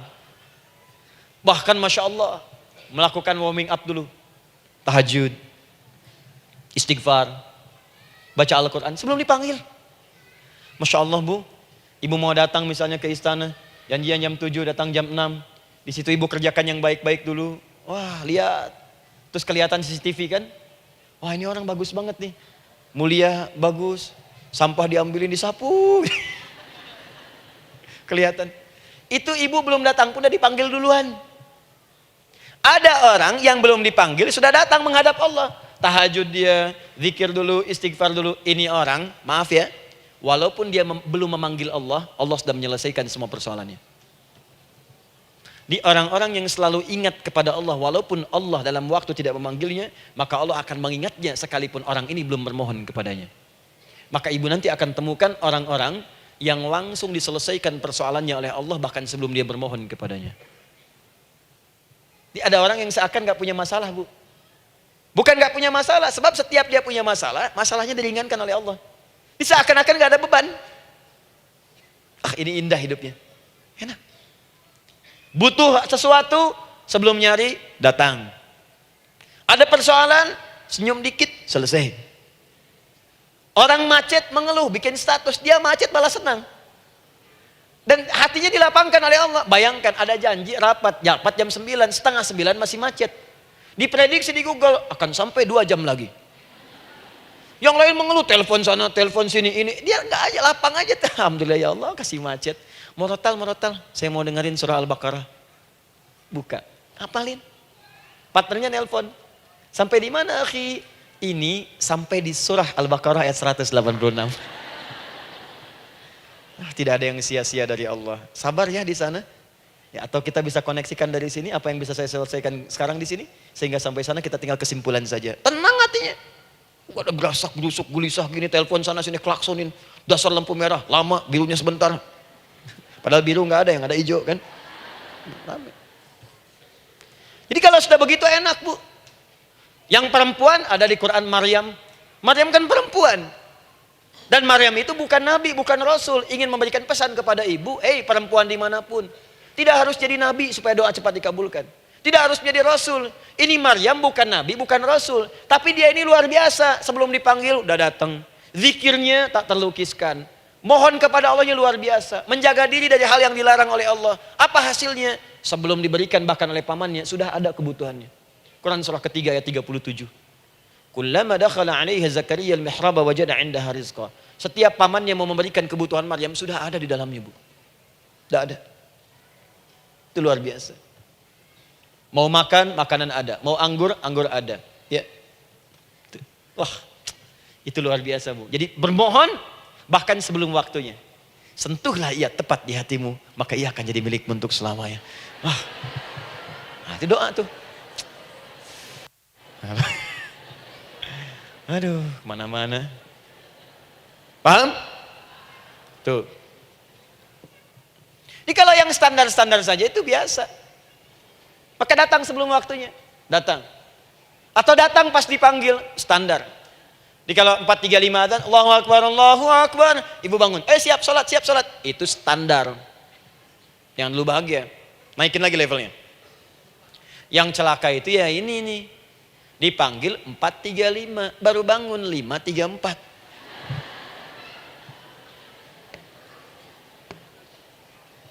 Sholat subuh belum, nuntutnya udah banyak. Ya Allah, kurang apa lagi aku bermohon kepadamu. Sudah aku meminta sekarang, sholat subuh aja belum. Jadi mana keadilannya?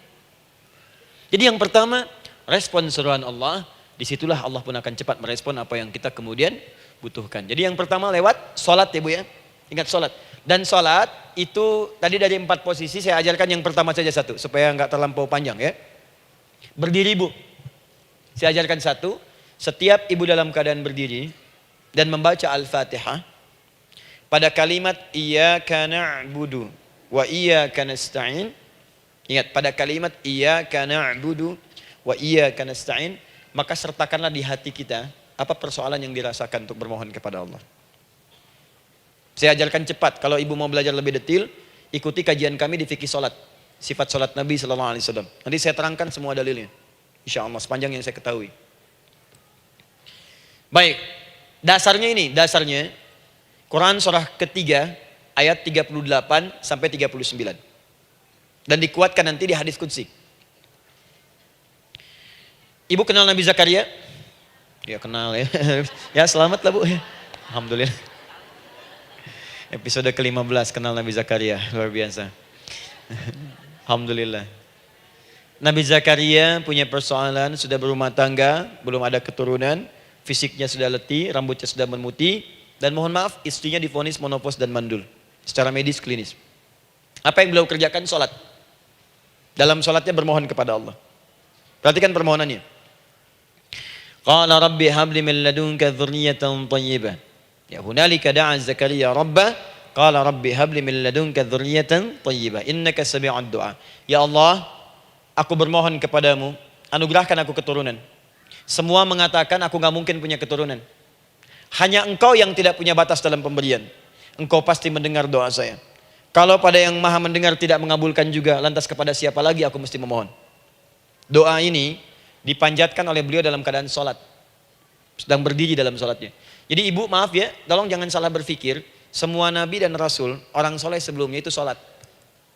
Cuma kita lebih sempurna gerakan dan jumlahnya, sempurna. Orang dulu sholat. Nabi Musa sholat, Quran surah 20 ayat 14. Nabi Isa sholat, Quran surah 19 ayat 31 sampai 33. Nabi Ismail sholat, Quran surah 19 ayat ke-55. Semua sholat. Sholat. Nabi Zakaria saat punya masalah, sholat. Dalam berdirinya minta dalam sholatnya. Dari mana Ustadz tahunya beliau minta dalam berdiri dalam sholat? Ayat 39 ya baca. Quran surah ketiga ayat 39. Fanadatul malaika, maka doanya itu dijawab oleh Allah. Datang malaikat menyampaikan jawaban. Wa huwa qaimun yusalli fil mihrab. Sedangkan beliau masih berdiri dalam sholatnya di mihrab. Masih berdiri dalam sholat. Sholat. Di dalam sholat itu minta. Makanya semua bacaan sholat itu permintaan isinya. Dan dikabulkan oleh Allah. Anallaha yubashshiruka bi Yahya. Allah kasih kabar gembira, engkau akan punya anak, langsung namanya dari Allah Yahya. Artinya hidup yang mustahil menurut manusia. Lahir dari rahim seorang perempuan yang divonis monopos dan mandul menurut medis. Kata Allah tidak ada yang mustahil bagiku. Lahir dan hidup dia, Yahya. Kapan terjadinya? Sedang sholat. Kapan saat sholatnya? Berdiri. Nah yang paling menarik bu, umatnya Nabi Muhammad SAW ditunggu oleh Allah 5 kali dalam sehari. Dan dimintakan sebelum sholat untuk menyiapkan permohonannya. Maka turunlah Quran surah kedua ayat ke-45. Ibu lihat ayatnya. Wasta'inu bis-sabri was-salah. Bahkan ditegaskan lagi. Di Quran surah kedua ayat 153. Paling kanan sebelah bawah. Ya ayyuhalladzina amanu ista'inu bis-sabri was-salah. Yang pertama nggak pakai panggilan iman. Wasta'inu, kata Allah, hei, kalau kamu punya masalah, jangan mengeluh, jangan berkeluh kesah, jangan terlampau banyak gelisah, cepat siapkan dirimu untuk menunaikan sholat. Siapkan permohonanmu, minta kepada aku lewat sholat. Kalau belum yakin, disebutkan imannya. Ya ayyuhalladzina amanu, hei orang-orang yang masih merasa punya iman, katanya punya iman. Jadi kalau ibu nggak mau minta lewat sholat, dipertanyakan imannya. Kamu punya iman nggak? Kata Allah, yakin nggak dengan saya? Kalau punya masalah jangan mengeluh. Datang pada saya minta. Lewat sholat, saya panggil sholat minta. Kalau masih merasa punya iman. Tuh, iman kita tuh dipertaruhkan di situ. Nah sekarang, saya berikan rumus bahasanya. Allah memanggil kita dengan bentuk jama, perintah jama. Wasta'inu, wasta'inu. Itu bentuk perintah. Wasta'inu, bentuk perintah.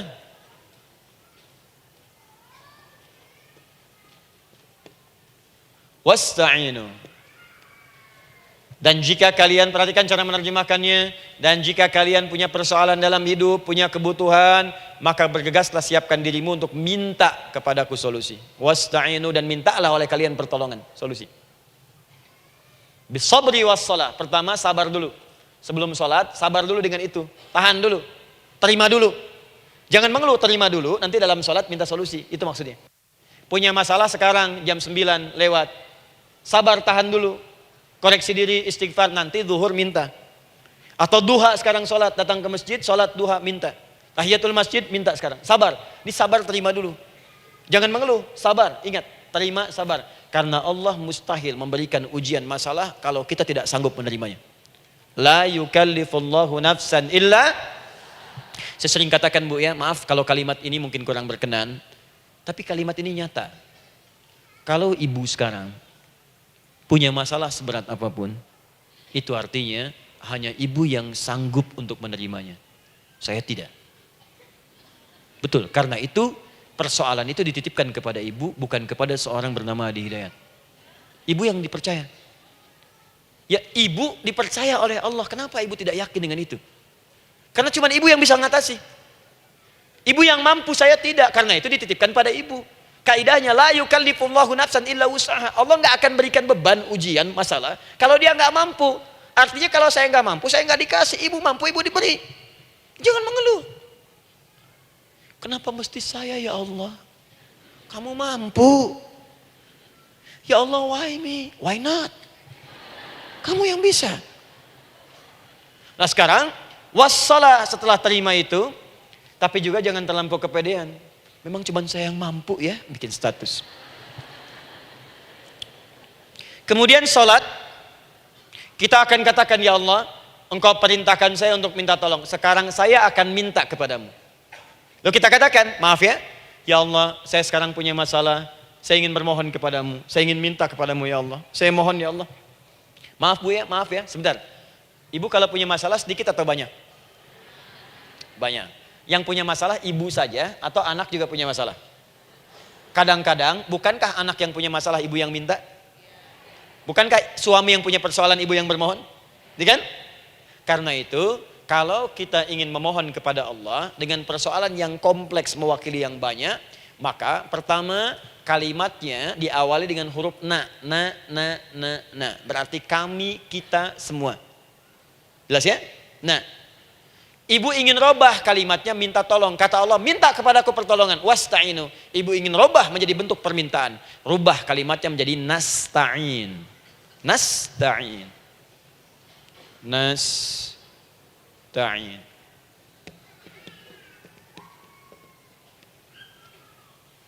Wasta'inu nasta'in.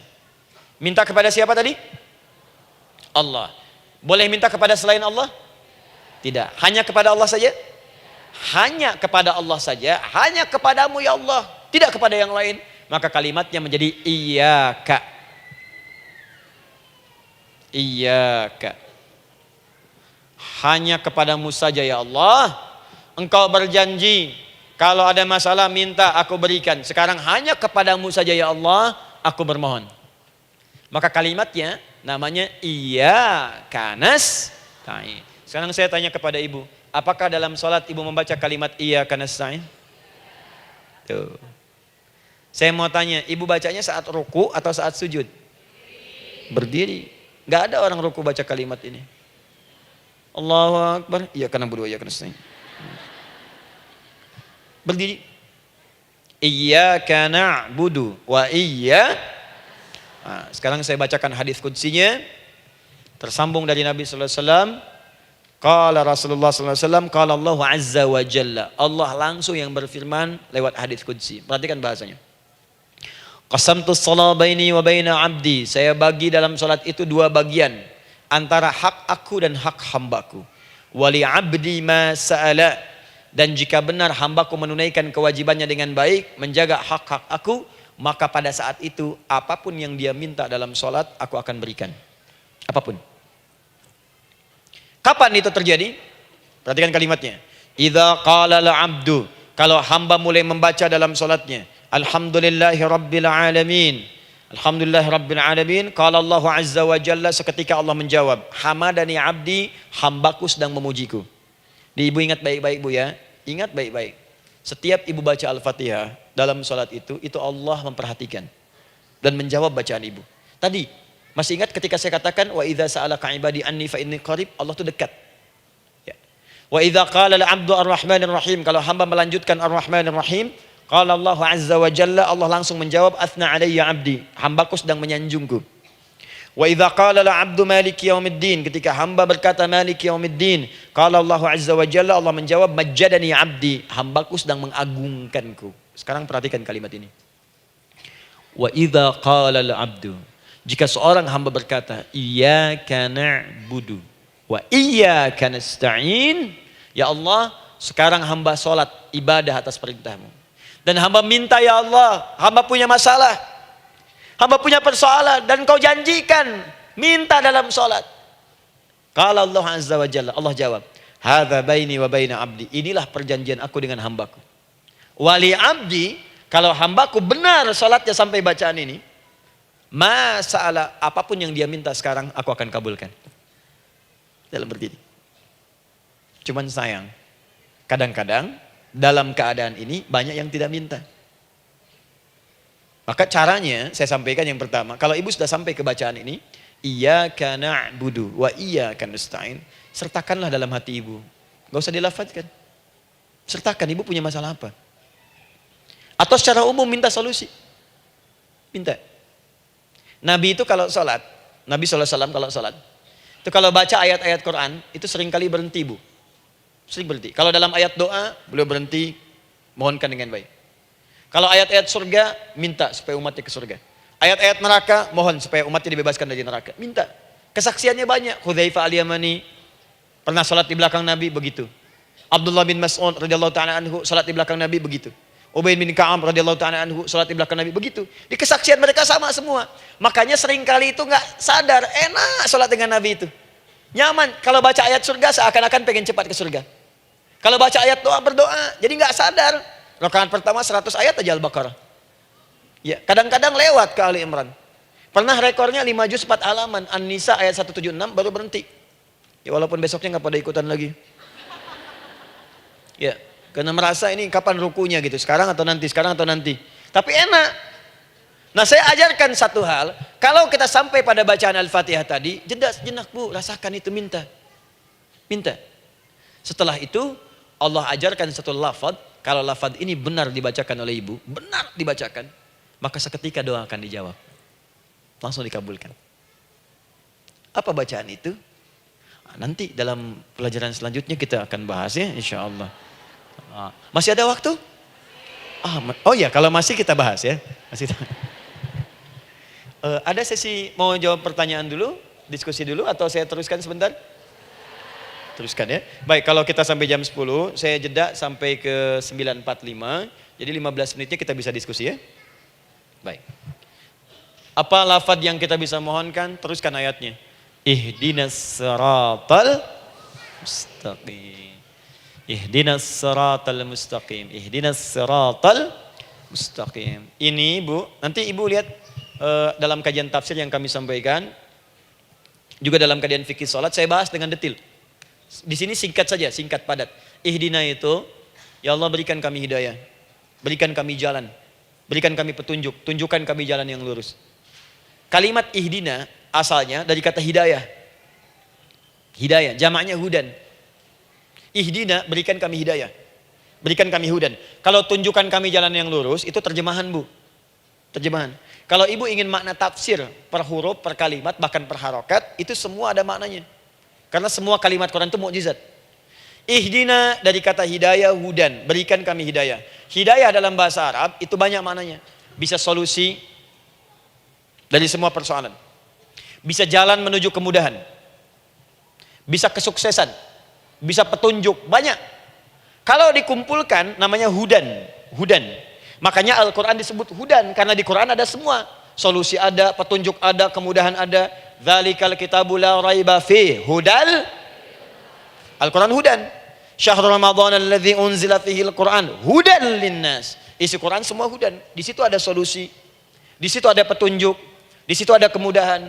Kalau kita ingin minta semua itu, kalimatnya dikatakan fi'il amr lit talab. Permohonan dalam bentuk kalimat permintaan. Ihdina, berikan kepada kami hudan. Kalau sudah mengatakan ihdina artinya minta solusi, minta kemudahan, minta petunjuk. Jadi ketika Ibu mengucapkan kalimat ihdinas siratal mustaqim, itu artinya ya Allah berikan kepada kami solusi dari masalah yang sedang saya hadapi. Berikan petunjuk dari persoalan yang sedang saya jalani. Berikan kemudahan ya Allah dari kesulitan yang tengah saya hadapi. As-siratal mustaqim, yang lurus, yang gampang. Karena jalan yang gampang itu lurus, gak berkelok Bu. Langsung ke tujuan. Saya mau ke sini jalannya belok-belok, gak langsung kan gak enak. Ibu mau ke satu undangan, jalannya belok sini, belok sini, belok sini, belok sini. Kelokan 9, kelokan 7, kelokan 8. Ya. Kan rasanya berliku. Ibu ingin mendapatkan solusi, tapi dilempar-lempar. Ke sini dulu, berkelok. Sini dulu, sini dulu, sini dulu. Kenapa gak Ibu lurus dapatkan langsung? Dalam bahasa Arab, apalagi kalimat yang fasih, mendapatkan sesuatu dengan gampang, dengan mudah. As-siratal mustaqim, lurus ke tujuan, cepat, mudah. Apalagi ke surga nanti, tunjukkan kami jalan yang lurus, yang benar, hak dari Allah dan mudah didapatkan. Itu maksudnya. Ini bukan sekedar tunjukkan jalan yang lurus, solusi yang mudah, yang gampang, yang cepat. Paham di sini ya? Seperti orang-orang dulu mendapatkannya. Siratal ladzina an'amta 'alaihim. Seperti orang dulu mendapatkan semua kenikmatan ketika mereka bermohon kepadamu ya Allah. Siapa mereka? Ada 4 golongan disebutkan di Quran surah keempat ayat 69. Ada para nabi, orang-orang jujur siddiqin, para syuhada dan orang-orang soleh. Ya, wa may yuti'illaha wa rasul fa ulaika ma'al ladzina an'ama Allahu 'alaihim minan nabiyyina was-siddiqina wasyuhada was-shalihin. Para nabi dulu berdoa, ya Allah, saya ada masalah, dikabulkan. Kita minta, ya Allah, sekarang saya berdoa, tolong kabulkan seperti nabi-nabi dulu dikabulkan. Nabi Ayub sakit, berdoa dikabulkan. Kita sakit, dikabulkan. Nabi Ibrahim ada ujian, dikabulkan. Nabi Ibrahim punya ujian dengan anak. Kita ada ujian dengan anak, minta dikabulkan. Anak-anak berselisih, ada yang dendam, yang iri. Seperti anaknya Nabi Yakub. Nabi Yakub berdoa, dikabulkan. Kita minta, dikabulkan. Ada syuhada, berdoa, dikabulkan. Kita minta, dikabulkan. Orang soleh berdoa, minta, dikabulkan. Kita minta, dikabulkan. Ya Allah, seperti engkau kabulkan doa orang-orang dulu yang melahirkan nikmat, mohon kabulkan kami yang minta sekarang dan mendapatkan kenikmatan itu. Itu maksudnya. Ya, siratal ladzina an'amta 'alaihim. Siapa an'amta 'alaihim di sini? Ulaikal ladzina an'amallahu 'alaihim. Sama persis kalimatnya. Minan nabiyyina was-siddiqina wasyuhada'i was-shalihin. Jadi jangan diartikan sebatas terjemahan. Walaupun di musim haji sekarang itu bisa dipakai. Saya tugas 2010 di Mekah. Ada jemaah kesasar, lupa maktab. Kemudian ingin balik, nggak tahu jalan. Dia ketemu askar. Askar nggak bisa bahasa Indonesia, dia nggak bisa bahasa Arab. Tapi dia hafal Al-Fatihah. Datang kepada askar, dia tunjukkan gelangnya. Pak, ihdinas siratal mustaqim. Tunjukkan saya jalan yang lurus. Bikin gelang. Askar gak bisa bahasa Indonesia. Dikasih bahasa Arab gak paham-paham. Tapi askar ini pun cerdas. Dia tunjuk, dia lihat gelangnya. Oh, maktab sana. Siratal ladzina an'amta 'alaihim ghairil maghdubi 'alaihim waladdallin. Lurus, jangan belok-belok. Kalau belok nanti engkau tersesat atau dicaci maki orang. Maghdub ya dicela orang. Dhalin tersesat, kan? Jangan dicela, jangan sesat, lurus. Tapi kalau dalam berdoa dalam sholat minta di hati hadirkan. Jelas ya? Nah, itu posisi pertama. Jadi pertama minta lewat sholat. Yang kedua cepat rajin istighfar, Bu. Saya cepat ya, rajin istighfar. Saya ada 7 menit lagi. Ibu rajin istighfar. Astaghfirullah, astaghfirullah, astaghfirullah, astaghfirullah. Itu yang paling singkat. Astaghfirullahaladzim, astaghfirullahaladzim, astaghfirullahaladzim. Itu yang menengah. Astaghfirullahaladzim, alladzi la ilaha illa huwal hayyul qayyum wa natubu ilaihi. Astaghfirullahaladzim, alladzi la ilaha illa huwal hayyul qayyum wa natubu ilaihi. Astaghfirullahaladzim, alladzi la ilaha illa huwal hayyul qayyum wa natubu ilaihi. Itu yang cukup panjang. Ibu rajin istighfar. Orang yang rajin istighfar itu diantara yang disebutkan dalam riwayat-riwayat adalah orang-orang yang cepat dijawab doanya. Hanya dengan istighfarnya. Jadi dia tuh punya keinginan, dia nggak katakan. Jadi keinginan di benaknya dia, terus dia istighfar. Astagfirullah, astagfirullah, astagfirullah. Itu kalau benar rajin istighfar, seketika dikabulkan. Cepat. Ada seorang yang hidup, ini tukang roti. Di zaman Imam Ahmad bin Hanbal. Saya pernah kisahkan ini di beberapa keadaan. Orang ini itu ahli istighfar. Jadi maaf ya Bu ya, bukan istighfarnya pas ada keperluan aja, bukan. Ada ta'lim ustaz tadi, sab pertama astagfirullah, astagfirullah, astagfirullah, bukan. Besok ada arisan, astagfirullah, astagfirullah, bukan. Jadi bukan ada keperluan istighfar, bukan. Orang ini membiasa istighfar. Jadi setiap mengerjakan apapun dia istighfar. Mau minum, bismillah, astagfirullah, astagfirullah. Dia setiap buka adonan, astagfirullah, astagfirullah. Nah, satu ketika Imam Ahmad itu nggak tahu kenapa pengen datang ke daerah itu. Ya kalau misalnya ibu tinggal di Cicahem, misalnya kan Imam Ahmad tiba-tiba pengen ke Cicahem aja. Terus karena lelah, mampir ke masjid. Istirahat di dalam masjid. Tiba-tiba kata penjaga masjidnya, DKM-nya, marbotnya, ya Syekh, idhab, pergi, nggak boleh tiduran di sini. Kata Imam Ahmad, saya kan cuma numpang istirahat, nggak boleh keluar. Dan dia nggak tahu kalau itu imam besar. Dan Imam Ahmad itu sudah populer Bu, sangat famous, familiar.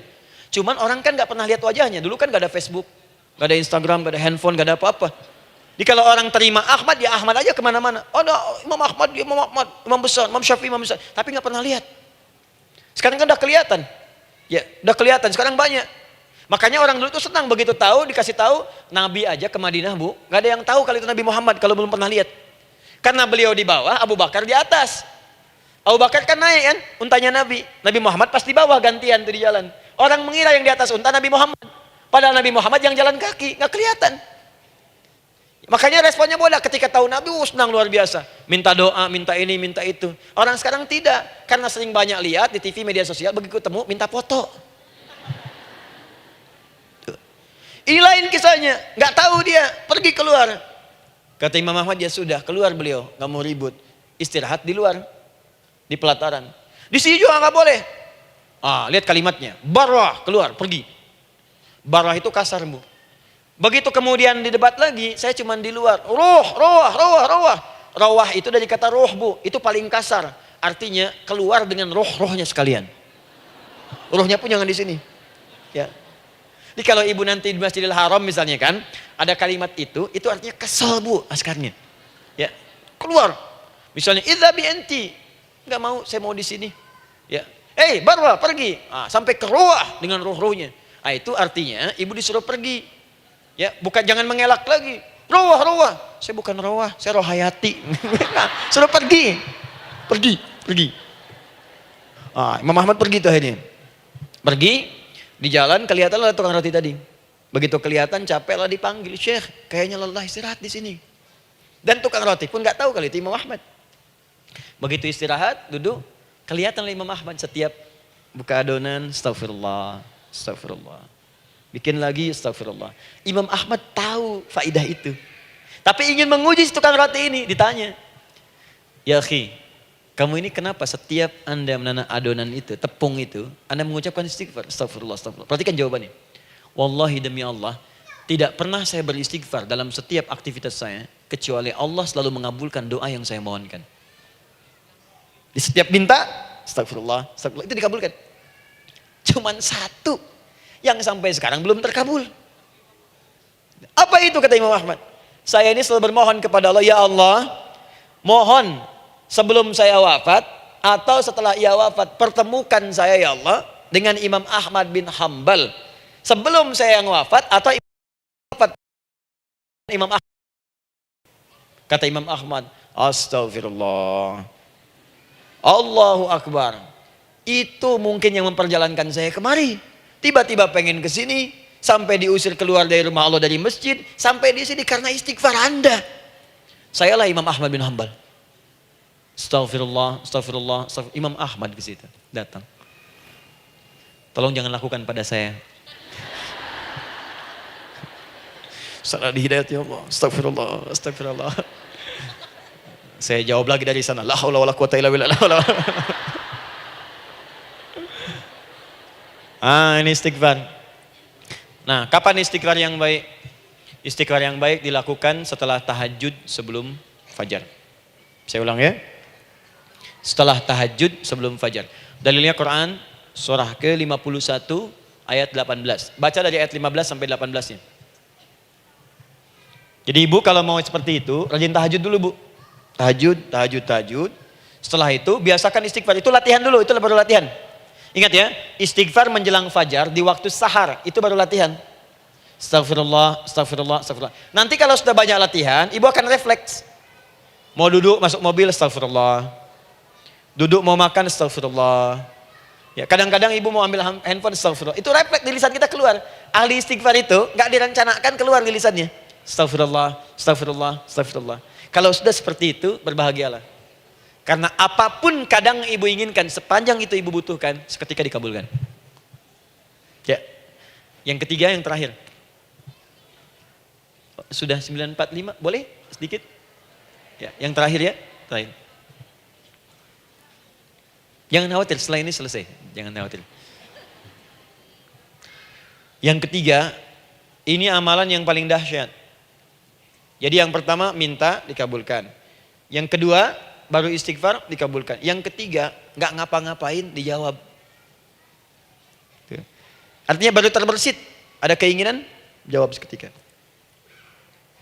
Amalan yang ketiga ini adalah amalan yang dikerjakan karena cinta kepada Allah Subhanahu wa taala. Mahabbatillah, kecintaan kepada Allah.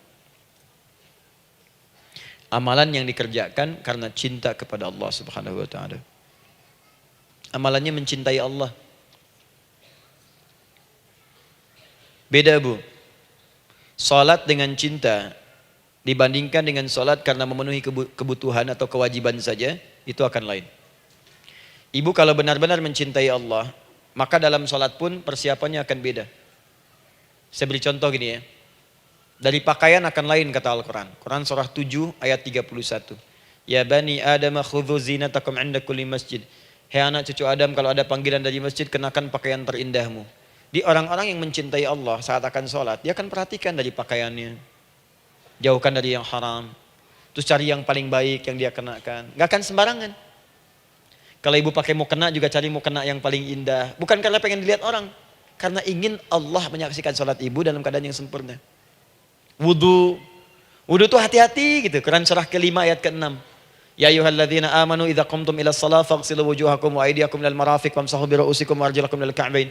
Jadi kalau ada orang beriman mencintai Allah, mau sholat dia mau wudu, wudunya enggak akan sembarangan, Bu. Cuman basuh. Ya, bagian kepala juga harusnya kepala, dia rambut, takut selesai. Sampai ke kaki cuma disodorkan di keran, beres. Itu sih, anak kecil juga bisa. Orang ini lain. Dia akan pelan-pelan dilihat secara sempurna. Hati-hati, kerjakan karena Allah, karena ingin baik. Kalau orang sholat, hanya kebutuhan saja, maka yang penting dia takbir sampai salam selesai. Tapi ini tidak, dia akan pelajari bagaimana Nabi mengajarkan sholat yang benar. Bagaimana bacaan saya benar. Dia belajar ngaji supaya benar bacaan Fatihahnya. Dia belajar dengan baik supaya khusyuk di dalam sholatnya. Dia pahami satu-satu. Apa artinya Allahu Akbar? Apa artinya Subhana Rabbiyal Azim? Apa artinya Subhana Rabbiyal A'la? Apa artinya Sami Allahu liman hamidah? Dipahami. Di begitu dia sholat baru takbir sudah paham isinya. Jika ada orang seperti ini, dia mengerjakan apa yang Allah perintahkan karena cinta dengan Allah. Dia berzakat karena ingin mencintai Allah. Dia berinfak karena cinta dengan Allah, bukan karena uangnya. Pokoknya kalau orang cinta itu, Bu, setiap pecinta, dia akan memberikan apapun pada yang dicintai. Walaupun tak diminta. Dan pecinta itu sifatnya, kalau yang dicintainya senang sesuatu, akan otomatis ikut senang. Ibu misalnya senang ya dengan pasangan sebelum menikah. Pasangan senang kucing, ibu akan terpaksa senang kucing. Ibu cinta dengan anak, semua akan diikuti apa yang diinginkan. Seperti itu, cinta itu butuh pembuktian. Karena itu sering saya katakan pada akhwat ya yang belum menikah, yang masih muda-muda belum menikah, cinta itu butuh pembuktian. Jadi jangan percaya kalau ada orang yang bicara di lisannya nggak ada buktinya. Aku akan seperti Dilan membawamu dalam motorku. Katakan padanya, aku tak butuh dengan rayuan kata-katamu. Itu hanya angin surga. Yang kubutuhkan, tuliskan namaku di buku nikah kita. Wah, catat. Itu caranya. Main ke Taman Dilan, cuman boncengan. Seakan dunia milik berdua, yang lain nggak ada. Gombal. Udah ya? Jelas? Jadi amalan yang ketiga ini kerjakan karena Allah. Saya mau contohkan satu. Ibu pernah dengar Imam Malik bin Anas? Pernah ya? Gurunya Al-Imam Asy-Syafi'i, Imam Malik bin Anas, lahir di kisaran tahun 94-95 Hijrah. Siap, Kang Dan. Wah, ini terakhir nih, saya tutup nih. Benar-benar terakhir, betul-betul. 10 menit lagi kalau ada nanti tanya jawab, sedikit. Imam Malik ini, Bu, itu Masya Allah. Saking cinta pada Allah dan Rasul, itu tidak pernah, jangankan sholat. Dalam beliau memberikan fatwa pun, akan mencari pakaian yang paling bagus. Paling indah. Dan beliau menjaga adab dalam menyampaikan kalimat Nabi pun, itu luar biasa.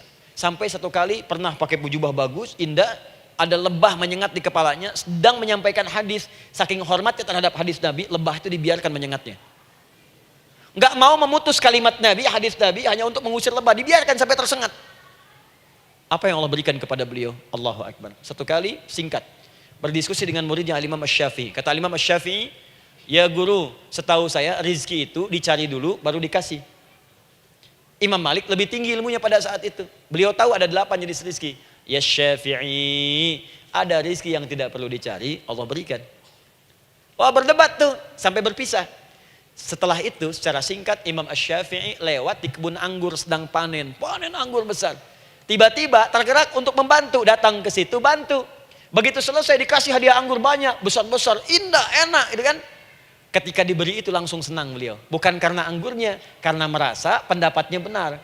Jadi begitu bekerja baru dapat, dibawalah anggur ini diberikan pada gurunya. Perhatikan adabnya terhadap guru. Kalau ibu adabnya bagus pada guru, keberkahan dapat, ilmunya pun menghunjam di jiwa. Imam Syafi'i nggak merasa benar, tapi memberikan sebuah jawaban dengan adab. Guru, tadi itu ada panen anggur, saya mencoba membantu. Begitu saya bantu, dikasih anggur, dikencangkan kalimatnya. Begitu saya bantu, dikasih. Dibantu dulu, baru dikasih. Kalau saya nggak bantu, saya nggak dikasih. Apa jawab Imam Malik? Imam Malik tersenyum, tertawa. Tabassama dhahika. Masya Allah, Syafi'i, bahasa kita. Tadi itu saya keluar, mau ngajar. Siang-siang terik begini, saya kepikiran, ya Allah, kalau makan anggur yang enak-enak, enak banget sekarang ini. Ada anggur sekarang. Tuh. Murid berikhtiar, guru mendapatkan hasil. Setelah itu Asy-Syafi'i naik dan jadi bintang di zamannya, sampai kekinian pun luar biasa. Dan mendapatkan barakah gurunya, seperti gurunya dapatkan, muridnya pun meraihnya. Itulah 3 cara bagi kita untuk bermohon kepada Allah. Jika ingin dipercepat oleh Allah, bisa lewat salat, bisa lewat istighfar, bisa juga dengan menciptakan amalan-amalan, atau mengikuti amalan-amalan yang dicintakan atau ditujukan untuk mencintai Allah Subhanahu wa taala. Ibu bisa paham ini? Baik. Kemudian berdoa. Tapi yang jadi masalah, Ustadz, ketika berdoa kok belum dikabulkan juga? Apa ciri doa dikabulkan? Seperti apa kita tahu doa kita dikabulkan? Itu mungkin kita bahas di episode yang berbeda insyaallah. Alhamdulillahi rabbil alamin. Ar-Rahmanir Rahim. Maliki yaumiddin. Iyyaka na'budu wa iyyaka nasta'in. Ihdinas siratal mustaqim. Siratal ladzina an'amta 'alaihim ghairil maghdubi 'alaihim waladdallin. Allahumma nahmaduka hamdan syakirin, hamdan na'imin, hamdan yuwafi ni'amahu wa yukafi'u mazidah. Ya Rabbana lakal hamdu wa lakal syukru kama yanbaghi li jalali wajhikal karim wa li 'azimi sultanik. Allahumma salli wa sallim barik ala rasulikal karim, nabiyyikal amin, sayyidina Muhammadin wa ala alihi wa sahbihi wa ummatihi ila yaumiddin. Allahumma rabbana ya al-ghafur rahim, la tada' lana fi maqamina hadha fi kulli maqamin dhanban illa ghafartah. Duhai Allah, kami bermohon kepadamu, Engkau yang maha pengampun, Engkau yang maha penghapus segala dosa. Kami mengakui kami berbuat salah, kami mengakui banyak dosa kami kumpulkan. Maka kami mohon kepadamu ya Allah, jangan biarkan ada satu orang pun berada di sekitaran majlis ta'lim ini, kecuali sebelum ia pulang Engkau telah ampuni segala dosa-dosanya. Engkau telah gugurkan dan hapuskan segala dosa-dosanya. Wala hamman illa farajtah. Ya Allah, jika ada satu orang pun di antara jamaah saat ini yang merasakan kegelisahan dalam hatinya, jangan biarkan dia meninggalkan area majlis ta'lim ini kecuali Engkau telah tenangkan keadaan hatinya. Allahumma wala maridan illa syafaitah. Jika ada di antara kami yang tengah Engkau uji dengan penyakit seberat apapun, maka mohon angkat dan sembuhkan segala penyakitnya. Allahumma wala dainan illa qadaitah. Ya Allah, jika ada di antara kami yang berat hidupnya karena lilitan utang piutang, terjebak riba dan sejenisnya, maka mohon ya Allah dengan keikhlasan amalannya, mohon angkat dan berikan rizki limpah terlimpah kepada yang untuk melunasi utang-utang dan terbebas dari lilitan riba dan semacamnya. Allahumma ya arhamar rahimin, Allahumma tubna ilaika min kullil ma'asi. Ya Allah, kami ingin memperbaiki diri kami. Kami bertobat dari segala maksiat yang pernah kami kerjakan. Allahumma asli ahwalana ma yuqarribuna ila ridhak.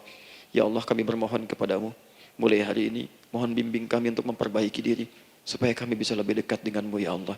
Allahumma asli azwajana. Ya Allah, kami mohon sayangi dan perbaiki ya Allah akhlak suami-suami kami. Ya Allah, mohon bimbing suami-suami kami jadi suami yang baik, membimbing keluarga menjadi keluarga yang saleh. Allahumma ya Allah, Allahumma arsyad wa aslih ya Allah azwajana, zawjatina. Ya Allah, demikian dengan istri-istri kami ya Allah. Jadikan mereka perempuan-perempuan yang salihah, bimbing menjadi ibu-ibu yang baik. Allahumma abnana, auladana, dzurriyyatina. Allahumma aslih lahum ya arhamar rahimin yakunu salihin, liyakunu su'ada fid dunya wal akhirah. Ya Allah, anak-anak kami, cucu-cucu kami khawatir berpisah dengan mereka di akhirat nanti. Kami mohon ya Allah, jika memang ada maksiat yang mereka kerjakan karena dosa-dosa kami mohon ampun ya Allah. Perbaiki anak-anak kami, bimbing cucu-cucu kami ya Allah. Jadikan mereka anak-anak saleh, anak-anak yang bisa memberikan mahkota kepada kami di akhirat ya arhamar rahimin. Kami malu dengan anak orang lain yang telah hafal Al-Quran. Kami malu dengan anak orang lain yang telah mampu tahajud. Kami malu dengan anak orang lain yang telah bisa membaca Al-Quran dengan baik. Sedangkan anak kami masih sibuk dengan dunia ya Allah. Kami takut bila wafat tidak bisa memberikan petunjuk kepada mereka dengan izin-Mu. Allahumma ya arhamar rahimin. Allahumma idza kana hunalikan baqiyati ayyamina faj'al baqiyata ayyamina ya Allah hayatan thayyibah. Duhai Allah, kami bermohon kepadamu, jika memang terbentang masa kehidupan bagi kami sampai dengan hari esok, maka mohon jadikan sisa-sisa hidup kami lebih baik daripada hari-hari yang sebelumnya. Wa idza kana hadzal yaum min akhir ayyamina faj'al ya Allah hadzal yaum husnal khatimah. Ya Allah, kami mohon jika memang hari ini adalah hari terakhir kami hidup dan harus kembali kepadamu untuk wafat, mohon jadikan di hari ini kami husnul khatimah. Allahumma qawwi lisanana ila kulli kalimat at-tauhid la ilaha illallah Muhammadur Rasulullah. Ya Allah, kami mohon jika kelak kami akan wafat, ringankan lisan kami untuk mengucapkan kalimat tauhid la ilaha illallah Muhammadur Rasulullah. Wa ajib kalimatan bi qaulika ya ayyatuhan nafsul mutmainnah irji'i ila rabbika radiyatan mardiyah fadkhuli fi ibadi wadkhuli jannati.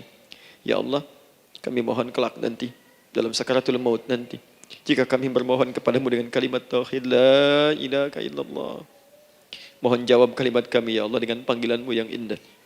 Ya ayyatuhan nafsul mutmainnah, hai jiwa yang sudah tenang, irji'i ila rabbika radiyatan mardiyah, hai cepat pulang menghadap kepada Rabbmu. Hai cepat pulang menghadap kepada Rabbmu. Hai cepat pulang menghadap kepada Rabbmu. Aku ridha dengan semua amalmu, engkau pun akan ridha dengan semua pemberianku. Adkhuli fi ibadi wadkhuli jannati. Engkau aku masukkan dalam golongan hambaku, aku siapkan surga untuk menyambutmu. Allahumma ishtaqna bi Rasulillah sallallahu alaihi wasallam. Ya Allah, kami rindu sekali dengan Rasulullah sallallahu alaihi wasallam. Lam na'ish ma'ahu fil hayat wa lam narahu fil manam. Kami belum pernah hidup bersama beliau di dunia, tidak mampu menatapnya di alam mimpi. Maka mohon ya Allah, jangan biarkan kami berpisah dengan Rasulullah di akhirat nanti ya Rabbal Alamin. Jumpakan kami dengan Rasulullah di Taman Firdausmu yang paling indah. Allahumma ya arhamar rahimin. Allahumma rizqil yusra ya Allah. Likulil hujjaj. Ya Allah, anugerahkan kemudahan, kelapangan kepada para jemaah haji yang berhaji tahun ini ya arhamar rahimin. Allahumma taqabbal minhum ya Allah hajjahum, sa'yahum sa'yan mashkura, wa dhanbahum dhanban maghfura, wa tijaratahum tijaratan lan tabur. Ya Allah, jangan sia-siakan pengorbanan fisik mereka, biaya mereka, waktu mereka, tenaga mereka, emosi mereka. Terima haji mereka ya Allah. Jadikan sa'i mereka berhasil, tawaf mereka benar. Jadikan seluruh manasik yang kau ridhai ya arhamar rahimin. Allahumma ya Allah, rizqan hasanan tayyiban liyahujju kulla man lam yahujj ya arhamar rahimin. Ya Allah, bagi kawan-kawan kami, kerabat kami, saudara kami, tetangga kami yang belum berhaji, maka anugerahkan kemudahan bagi mereka untuk berhaji ya Allah. Anugerahkan kelapangan untuk berhaji ya Allah. Sekalipun memang tidak terbuka kesempatan itu, maka mohon anugerahkan sifat mabrur kepada kami sekalipun tidak mendapati ibadahnya. Allahumma ya arhamar rahimin. Allahumma rizqna ya Allah nikmatan salihah. Ya Allah, anugerahkan kepada kami nikmat untuk menjadi orang saleh di dunia dan kembali kepadamu di akhirat dalam keadaan saleh. Alhiqna bis salihin ma'al ladzina an'amta 'alaihim minan nabiyyin was-siddiqin wasyuhada was-salihin wa hasuna ulaika rafiqa. Ya Allah, kumpulkan kelak kami di surga dengan para nabi, orang-orang saleh, para syuhada, orang-orang yang benar di hadapanmu. Itulah nikmat terbaik yang mampu kami dapatkan. Allahumma ya Rabb, Allahumma aslih Allah qulubana, ati anfusana taqwaha, wa zakkiha anta khairu man zakkaha, anta waliyuha wa maulaha. Ya Allah, jika memang kami telah engkau anggap baik sampai dengan pagi hari ini, maka mohon jaga kami dalam keadaan baik sampai wafat ya Allah. Berikan kami kekuatan untuk istiqamah, jauhkan kami dari pengaruh nafsu ya arhamar rahimin. Ya Allah, jika ada saat ini orang-orang yang menyakiti kami ya Allah, berkhianat kepada kami ya Allah, menzalimi kami, maka mohon ampuni dosa mereka ya Allah. Maafkan mereka ya Allah. Bimbing mereka untuk sadar dan bertobat ya Allah. Titipkan dalam jiwa kami sifat untuk saling menyayangi ya Allah. Titipkan dalam jiwa kami sifat untuk saling memaafkan ya Allah. Titipkan dalam jiwa kami sifat untuk bisa memperhatikan ya Allah. Allahumma ya Rabb, Rabbana atina fid dunya hasanah wa fil akhirati hasanah wa qina adzabannar. Bifadlika subhana rabbika rabbil izzati amma yasifun. Wassalamun alal mursalin wa akhiru da'wana alhamdulillahi rabbil alamin. Sebelum saya akhiri dengan doa kifaratul majlis dan salam, saya ingin ucapkan terima kasih pada seluruhnya untuk ta'lim kita di pagi hari ini. Semoga Allah menerima semuanya dan semoga Allah muliakan. Dan terkhusus juga untuk Kang Daan, terima kasih untuk kali ini dan semoga istiqamah dalam kebaikan dan Masya Allah amin, amin. Beliau menginspirasi dan saya ingin menjadikan juga beliau sahabat dalam kehidupan untuk seluruhnya. Amin. Dan sahabat terbaik selalu memberikan yang terbaik untuk sahabatnya. Karena itu di pagi hari ini saya ingin sampaikan kepada Bapak Ibu sekalian, Bapak mungkin yang hadir, Ibu yang hadir, saya ingin berikan pada sahabat saya satu anugerah yang mungkin Allah titipkan. Saya akan ajak Kang Daan untuk menunaikan ibadah umrah dengan saya di bulan September insya Allah. Saat kami akan berangkat pada tanggal 9 September tahun 2019. Saya kira itu dan semoga bermanfaat insyaallah. Jazakallah khairan. Baik. Semoga Allah muliakan untuk semuanya. Terima kasih.